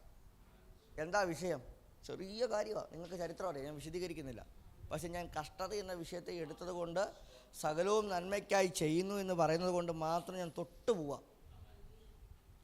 പ്രസ്താവന നിമിത്തം എല്ലാവരും സന്തോഷിച്ചു. യഹൂദന്മാരെ കൊല്ലാമല്ലോ, മൊർദെഖായിയെ തൂക്കിലേറ്റാമല്ലോ. ഈ ചിന്തകളാൽ അവർ സന്തോഷിച്ചിരിക്കുമ്പോൾ ഒരു പ്രഖ്യാപനം 4:16 ഉപവാസം പ്രസിദ്ധപ്പെടുത്തി. വായിച്ച സിസ്റ്റർ ഒന്നുകൂടെ 4:16. നീ ചെന്ന് ശൂഷനിലുള്ള എല്ലാ യഹൂദന്മാരെയും ഒന്നിച്ചു കൂട്ടി. ആ കണ്ടോ, 3 ദിവസം തിന്നുകയോ കുടിക്കുകയോ ചെയ്യാതെ എനിക്ക് വേണ്ടി ഉപവസിക്കുവിൻ. എന്നാൽ പ്രസ്താവന പ്രതികൂലം, അത് യഹൂദാജനത്തെ ഉന്മൂലനം ചെയ്യാനായിരുന്നു. മൊർദെഖായി അടക്കം ശൂഷൻ രാജധാനിയിൽ ആ പട്ടണത്തിൽ പാർക്കുന്ന യഹൂദാഗണത്തെ ഉന്മൂലനം ചെയ്യാൻ രാജകൽപ്പന പുറപ്പെട്ടപ്പോൾ ദൈവജനത്തിൻ്റെ പ്രാർത്ഥനയുടെ മുൻപിൽ, ദൈവജനത്തിൻ്റെ ഉപവാസത്തിൻ്റെ മുൻപിൽ, ദൈവജനത്തിൻ്റെ കണ്ണുനീരിൻ്റെ മുൻപിൽ ഇതാ വേദപുസ്തകം പറയുന്നു, ശത്രുവിൻ്റെ സകല പദ്ധതികളെയും ദൈവം തകിടം മറിച്ചു കളഞ്ഞു. നിങ്ങൾ 3:15 4:16 വായിച്ചെങ്കിൽ ഈ 8:15 കൂടെ വായിച്ചേ. 8:15 അവിടെ ആത്മീയ ദൂത് കിടക്കുന്നത്. 8:15 എന്നാൽ മൊർദെഖായി ആ ആ ആ ആ നോക്കിക്കേ, രാജകൽപ്പന തന്ത്രപ്രകാരം പുറപ്പെട്ടത് നശിപ്പിക്കാനാണെങ്കിൽ, ആമേൻ, ഉന്മൂലനം ചെയ്യാനാണെങ്കിൽ, അതാ പ്രാർത്ഥിച്ച് ഉപവസിച്ചിരുന്നവന്റെ മേൽ ദൈവത്തിന്റെ പ്രവൃത്തിയെ അസാധാരണമായി വെളിപ്പെട്ടപ്പോൾ അവനെ ദൈവം രാജകൊട്ടാരത്തിൽ മടക്കി എത്തിച്ചു. രാജകീയ വസ്ത്രം കൊടുത്ത്, രാജകീയ പദവി കൊടുത്ത്, രാജകീയ ആദരവ് കൊടുത്ത്, ഇതാ നശിപ്പിക്കാൻ ശത്രു ഒരുക്കി അതേ കഴുകുമരത്തിൽ ശത്രുവിനെ തൂക്കിലാക്കിക്കൊണ്ട് ദൈവത്തിന്റെ മഹത്വത്തെ വെളിപ്പെടുത്തിയ ഒരു പ്രവൃത്തിയെ എസ്തേറിന്റെ പുസ്തകത്തിൽ രേഖപ്പെടുത്തിയിരിക്കുന്നു. ഇന്ന് പകൽ എന്നെ കേൾക്കുന്ന പ്രിയരെ, ഉപവാസവും പ്രാർത്ഥനയും വൃഥാവാണെന്ന് സമൂഹം നിന്നോട് പറയുമായിരിക്കാം, നിന്റെ കുടുംബത്തിലുള്ള കൂട്ടർ നിന്നോട് പറയുമായിരിക്കാം. എന്നാൽ തിരുവെഴുത്ത് പറയുന്നു, അത് വൃഥാവല്ല, അത് പരാജയമല്ല, അത് ഒരിക്കലും അവൻ നിന്റെ നാശത്തിനല്ല, അത് ആരും പ്രതീക്ഷിക്കാത്ത, ആരും വിചാരിക്കാത്ത ഒരു ദൈവ പ്രവർത്തിക്ക് അത് കാരണമാകാനാണ്. രാജകൽപ്പനയെ ആർക്കാ തിരുത്താൻ പറ്റുന്നേ? ആർക്കും പറ്റില്ല. എന്നാൽ പ്രാർത്ഥിക്കുന്നവന് രാജകൽപ്പനയെ തിരുത്താൻ പറ്റും. ഉപവസിക്കുന്നവൻ ഏത് കൽപ്പനയും തിരുത്തി ദൈവത്തിൻ്റെ പക്കൽ ജയം കണ്ടെത്താൻ പറ്റുമെങ്കിൽ ഇന്ന് പകൽ വിശ്വസിച്ചോണം, ശത്രു എഴുതിയ കൽപ്പനകളെ തകിടം മറിക്കാൻ, ശത്രു എഴുതിയ പദ്ധതികളെ ഇല്ലാതാക്കി കളയാൻ ഇന്ന് പകൽ ഇതിനകത്തിരുന്ന് പ്രാർത്ഥിക്കുന്ന നിങ്ങളുടെ പ്രാർത്ഥനകളെ മുന്നിൽ കണ്ടുകൊണ്ട് ദൈവാത്മാവിൽ വിളിച്ചു പറയട്ടെ. അതിനകത്ത് ദൈവപ്രവൃത്തിയെ വെളിപ്പെടുത്തി ദൈവത്തിൻ്റെ ആത്മാവ് സകല പദ്ധതികളെയും തകിടം മറിച്ച് കളയുകയാണ്. നിന്നെ രോഗിയാക്കി മരണക്കിടക്കയിൽ കിടത്തുവാൻ പിശാച് കൽപ്പന എഴുതിയെങ്കിൽ, നിന്റെ കുടുംബത്തെ 2 തട്ടകത്തിലാക്കാൻ പിശാച് കൽപ്പന എഴുതിയെങ്കിൽ, നിന്റെ തലമുറയെ ദേശത്ത് നിന്ദിതനാക്കാൻ പിശാച് പദ്ധതി എഴുതിയെങ്കിൽ, പ്രാർത്ഥിക്കുന്ന പ്രിയരെ, ദൈവത്തിന്റെ ആത്മാവ് വചനപ്രകാരം വിളിച്ചു പറയുന്നു, അതൊന്നും നടക്കാൻ പോകുന്നില്ല, അതൊന്നും സംഭവിക്കാൻ പോകുന്നില്ല. അയ്യോ, എന്റെ കുടുംബത്തെ കാർന്നു തിന്നുന്ന എല്ലാ വ്യവസ്ഥകളുടെ മേലും ഇതാ വചനപ്രകാരം ഒരു ജയത്തിന്റെ ഘോഷം നിന്റെ കുടുംബത്തിലേക്ക് ഇറങ്ങി വരികയാ.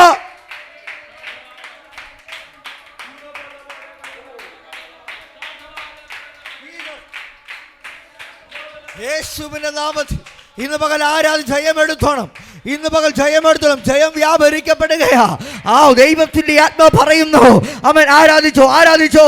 കുടുംബത്തിനകത്ത് ശത്രു തയ്യാറാക്കിയ പദ്ധതികളുണ്ട്, ശത്രു തയ്യാറാക്കിയ പ്ലാനുകളുണ്ട്. ഇന്ന് പകൽ ഉപവസിക്കുന്ന പ്രിയരെ, നിങ്ങൾ ആഹാരം കഴിക്കാതെ വെള്ളം കുടിക്കാതെ ഇന്ന് പകൽ ഇതിനകത്തിരിക്കുമ്പോൾ ഇതാ ദൈവത്തിന്റെ ആത്മാവ് പറയുന്നു, നിനക്കെതിരെ ഒഴുക്കിയ കഴുകു മരത്തെ ദൈവം ശത്രുവിനെ തൂക്കാൻ പ്ലാൻ ചെയ്യുകയാ. അതുകൊണ്ട് നിന്റെ കുടുംബത്തിനകത്ത് ഇനി ഒരു മരണത്തെ ദൈവം ഉണ്ടാക്കില്ല, ഒരു നാശത്തെ ദൈവം ഉണ്ടാക്കത്തില്ല, ഒരു പരാജയത ദൈവം ഉണ്ടാക്കത്തില്ല. തിരുവചന പ്രകാരം വിളിച്ചു പറയുന്നു, ഇതാ വിടുതൽ രാജകീയ വസ്ത്രത്തിനകത്ത്, ഇതാ വിടുതൽ രാജകീയ ആദരവിനകത്ത്, ഇതാ വിടുതൽ ദൈവത്തിന്റെ അവൻ മഹത്വം വെളിപ്പെടുത്തിയിരിക്കുകയാണ്.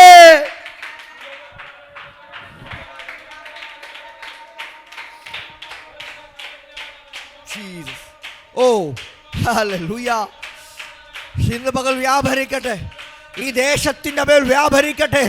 ദൈവത്തിന്റെ ആത്മാവ് വിളിച്ചു പറയുന്നു, ഞാൻ വളർത്താൻ അനുവദിക്കത്തില്ല, ഇതിനകത്തെ ആത്മീയതയെ മുന്നോട്ട് കൊണ്ടുപോകാൻ അനുവദിക്കില്ല, ഇതിനെ ഞാൻ തകർക്കും, ഇതിനെ ഇവിടം കൊണ്ട് ഞാൻ സ്റ്റോപ്പ് ചെയ്യുമെന്നൊക്കെ ദേശത്തിന്റെ അന്യാരാധനകളും ദുഷ്ടശക്തികളും പദ്ധതികൾ തയ്യാറാക്കുമ്പോൾ തിരുവചനം വിളിച്ചു പറയുന്നു, ഇല്ല ഇല്ല ഇല്ല ഇല്ല, ഇതിനെ വളർത്താൻ, ഇതിനകത്ത് ദേശത്ത് നന്മയെ ഉയർത്താൻ ദൈവത്തിനൊരു പദ്ധതിയുണ്ട്.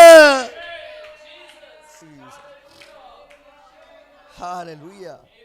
അതുകൊണ്ട് തിരുവെഴുത്ത് പ്രകാരം വിളിച്ചു പറയാം, എല്ലാം നന്മയ്ക്കായി കൂടി വ്യാപരിക്കുന്നു. എനിക്ക് ഒത്തിരി വാക്യങ്ങൾ വെച്ച് ഇനി ആ പ്രശ്നങ്ങളെ ഒന്ന് വിശദീകരിക്കണമെന്ന് സമയമുണ്ട്.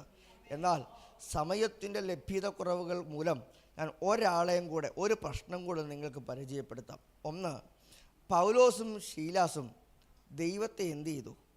പാടി സ്തുതിച്ചു. പക്ഷേ അവരെ ഒതുക്കിക്കളയാൻ ശത്രു ശ്രമിച്ചു. നടന്നോ? ഇല്ല, നടക്കത്തുമില്ല.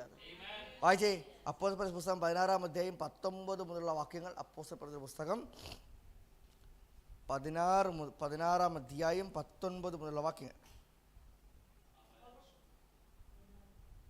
ആ ആ ആ ആ നോക്കിക്കേ, എന്താ വിഷയം എന്നറിയാവോ? ഇവർ അവിടെ ശുശ്രൂഷയ്ക്ക് പോയപ്പോൾ ഒരു പ്രവാചകി, അവൻ ദുരാത്മാവ് ബാധിക്കുന്ന ഒരു പ്രവാചകി, അവൾ പ്രവചനങ്ങൾ കറക്റ്റാ. അവൾ അതാ അപ്പോസ്തലന്മാരെ കണ്ടിട്ട് വിളിച്ചു പറഞ്ഞ്, എന്താ ഇതാ ദൈവത്തിൻ്റെ വചനം പ്രസ്താവിക്കുന്ന പുരുഷന്മാർ. സ്തോത്രം. വിളിച്ചു പറഞ്ഞ സത്യമാണ്. പക്ഷെ പ്രോബ്ലം, ഇവർ കൂടെ അവരെ എന്ത് ചെയ്തു? മുഷിപ്പിച്ചു. കൂടെ അവരെ അങ്ങ് വല്ലാതെയാക്കി. അപ്പോൾ പൗലോസ് തിരിഞ്ഞ് അങ്ങ് ശാസിച്ചു. ദൈവാസനെ, ആത്മാവിലൊരു ദൂത് പറയാം.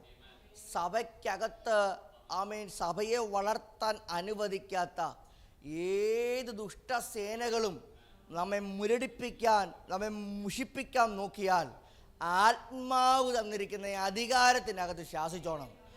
ആത്മാവ് തന്നിരിക്കുന്ന അധികാരത്തിനകത്ത് ജയമെടുത്തോണം. അത് നിമിത്തം എന്ത് കഷ്ടത വന്നാലും, അത് നിമിത്തം എന്ത് പ്രതിസന്ധികൾ വന്നാലും അതിനകത്ത് പരിഹാരം ഒരുക്കുന്നത് ദൈവം തന്നെയാണ്. അതിനകത്ത് പ്രവൃത്തിയെ വെളിപ്പെടുത്തുന്നത് ദൈവം തന്നെയാണ്. ഇത് നിമിത്തം അവരെന്തോ ആയി? തടവിലായി. വായിച്ചേ, എൻ്റെ താട്ട് വായിച്ചേ.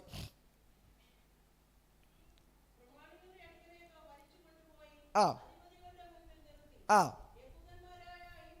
ആ ആ ആ ആ ആ ആ ആ ആ ഉം ഉം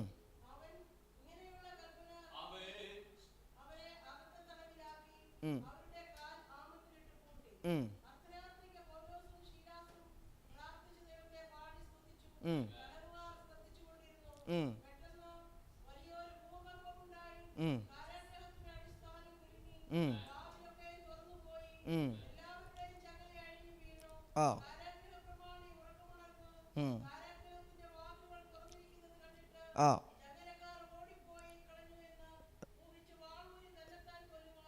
മതി ആൻറ്റി. ഈ വസ്തുതകൾ നല്ലതുപോലെ അറിയാം. ഞാൻ ചോദിക്കട്ടെ, ദൈവത്തിൻ്റെ പ്രവർത്തികൾക്ക് വേണ്ടി ഇറങ്ങി നിൽക്കുമ്പോൾ കഷ്ടത അവൻ അവൻ ചങ്ങലകളാൽ മുന്നിൽ വന്നേക്കാം, ഒതുക്കാനായി മുന്നിൽ വന്നേക്കാം, നശിപ്പിക്കാനായി മുന്നിൽ വന്നേക്കാം. ഏതവസ്ഥയിലും പാടി മഹത്വപ്പെടുത്താൻ മനസ്സ് കാണിച്ചാൽ അടിസ്ഥാനത്തെ കുലുക്കുന്ന ദൈവപ്രവൃത്തി ഇറങ്ങി വരും.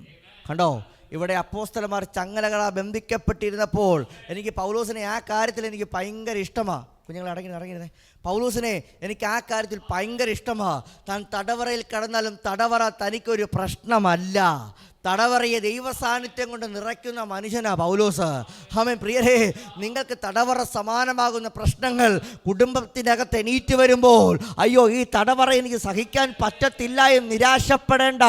പൗലോസിനെ പോലെ ആർജവമേറ്റെടുത്ത് ഊർജത്തോടെ ആ മുറിക്കകത്തിരുന്ന് പ്രാർത്ഥിച്ചോണം. ഈ തടവറ ദൈവസാന്നിധ്യം അനുഭവിക്കാനുള്ള തടവറയാണ്. എനിക്ക് പ്രാർത്ഥിച്ചെഴുന്നേൽക്കാനുള്ള തടവറയാണ്. ഈ തടവറയ്ക്കകത്ത് ഞാൻ ആരാധിക്കുമ്പോൾ തടവറയെ തകർത്തു കളയുന്ന, ചങ്ങലകളെ ഭേദിച്ച് കളയുന്ന, അവൻ ഒരു പറ്റം ജനത്തെ വിടുവിക്കുന്ന, അവൻ ഒരു പറ്റം സമൂഹത്തെ മാനസാന്തരത്തിലേക്ക് നയിക്കുന്ന ഒരാത്മാവിൻ്റെ അഭിഷേകം, ഒരാത്മാവിൻ്റെ പ്രവൃത്തി ഇതാ അവിടെ വെളിപ്പെടുത്തിയെങ്കിൽ അയ്യോ കാരാഗ്രഹ പ്രമാണിയെ, താങ്കളുടെ രക്ഷയ്ക്ക് ദൈവത്തിൻ്റെ പ്രവൃത്തി ഇതാ അവിടെ കാരണമായതുപോലെ നമ്മുടെ മേൽ കഷ്ടത വരുന്നത്, നമ്മുടെ മേൽ പ്രതിസന്ധി വരുന്നത് ദേശത്തിന് മേൽ വീടുതലായി മാറട്ടെ. സ്തോത്രം. എല്ലാ കണ്ണുകളും ദൈവത്തിൽ അടച്ചാട്ടെ. ഹല്ലേലൂയ. ഇന്ന് പകൽ നാം കേട്ടത്, എന്നാൽ ദൈവത്തെ സ്നേഹിക്കുന്നവർക്ക്, നിർണയപ്രകാരം വിളിക്കപ്പെട്ടവർക്ക് തന്നെ സകലവും, ഓ ജീസസ്, സകലവും നന്മയ്ക്കായി കൂടി വ്യാപരിക്കുന്നു. ഇന്ന് പകൽ ഉറപ്പുള്ളവർ ശിരസ് വണക്കിയാട്ടെ, ഉറപ്പുള്ളവർ പ്രാർത്ഥന നിരതരായാട്ടെ. നമുക്കൊരുമിച്ച് ദൈവസന്നിധിയിൽ പ്രാർത്ഥിക്കാം, ഒരുമിച്ച് ദൈവകരത്തിലേക്ക് ഏൽപ്പിക്കാം. ഇന്ന് പകൽ ആഴമേറിയ അനവധി ദൂതുകൾ ദൈവത്തിൻ്റെ അനുഭവം നൽകി തന്നു. നമുക്ക് പ്രാർത്ഥിക്കാം. കർത്താവേ, നന്മയ്ക്കായിട്ടാണ് കഷ്ടതയെങ്കിൽ, നന്മയ്ക്കായിട്ടാണ് പ്രതികൂലമെങ്കിൽ, ഈ ഉപവാസ പ്രാർത്ഥനയിൽ എൻ്റെ കണ്ണുനീര് കൊണ്ട് ഞാൻ അവിടുത്തെ പാദം കഴുകാൻ പോവാ. എൻ്റെ നിലവിളികൾ കൊണ്ട് ഞാൻ അവിടുത്തെ ആമേൻ ആമേൻ അവിടെ എൻ്റെ ശബ്ദത്തെ സ്വർഗത്തിൽ കേൾപ്പിക്കാൻ പോകുകയാ. ഇന്ന് പകൽ ഒരു നിമിഷം നമുക്ക് ഒരുമിച്ച് പ്രാർത്ഥിക്കാം. നിത്യനായ ഞങ്ങളുടെ നല്ല കർത്താവേ, നൽകിത്തന്ന ആത്മീയ ആലോചനകൾക്ക്, ആത്മീയ തിരുവെഴുത്തിലെ സന്ദേശങ്ങൾക്ക് ഈ പകൽ ഞങ്ങൾ നന്ദി കരേറ്റുകയാണ്. വെളിപ്പെട്ട തിരുവചനത്തിൻ്റെ സന്ദേശം കുടുംബത്തിനും ദേശത്തിനും ഈ മിനിസ്ട്രിക്കും ഏറെ അനുഗ്രഹത്തിന് കാരണമാകട്ടെ. ആത്മീയ വചനം പോലെ ഈ ദേശത്ത് ദൈവപ്രവൃത്തിയെ വെളിപ്പെടുത്തണമേ. കുടുംബങ്ങൾ വിടുവിക്കപ്പെടണമേ, ദേശം വിടുവിക്കപ്പെടണമേ, സഭ അനുഗ്രഹിക്കപ്പെടണമേ. ഈ പകൽ പ്രാർത്ഥിച്ച് ഞങ്ങൾ ഇതിനെ ആശീർവദിക്കുകയാണ്. സകല മഹത്വം അങ്ങയ്ക്ക്. ജനത്തെ അനുഗ്രഹിക്കണം. സമാധാനത്തോടെ മടങ്ങിപ്പോകട്ടെ, സൗഖ്യത്തോടെ മടങ്ങിപ്പോകട്ടെ. രോഗങ്ങളെ സ്വർഗം ശാസിക്കണം, ക്ഷീണങ്ങളെ സ്വർഗം ശാസിക്കണം, മടുപ്പുകളെ സ്വർഗം ശാസിക്കണം, ഭവനത്തിനകത്ത് ഉപദ്രവകാരമായി നിൽക്കുന്ന എല്ലാ പൈശാചിക സ്വാധീനതകളെയും ഞങ്ങൾ ശാസിക്കുകയാണ്. ദൈവപ്രവൃത്തി വെളിപ്പെടുത്താനായി സ്തോത്രം. യേശു ക്രിസ്തുവിൻ്റെ ധന്യമുള്ള നാമത്തിൽ തന്നെ.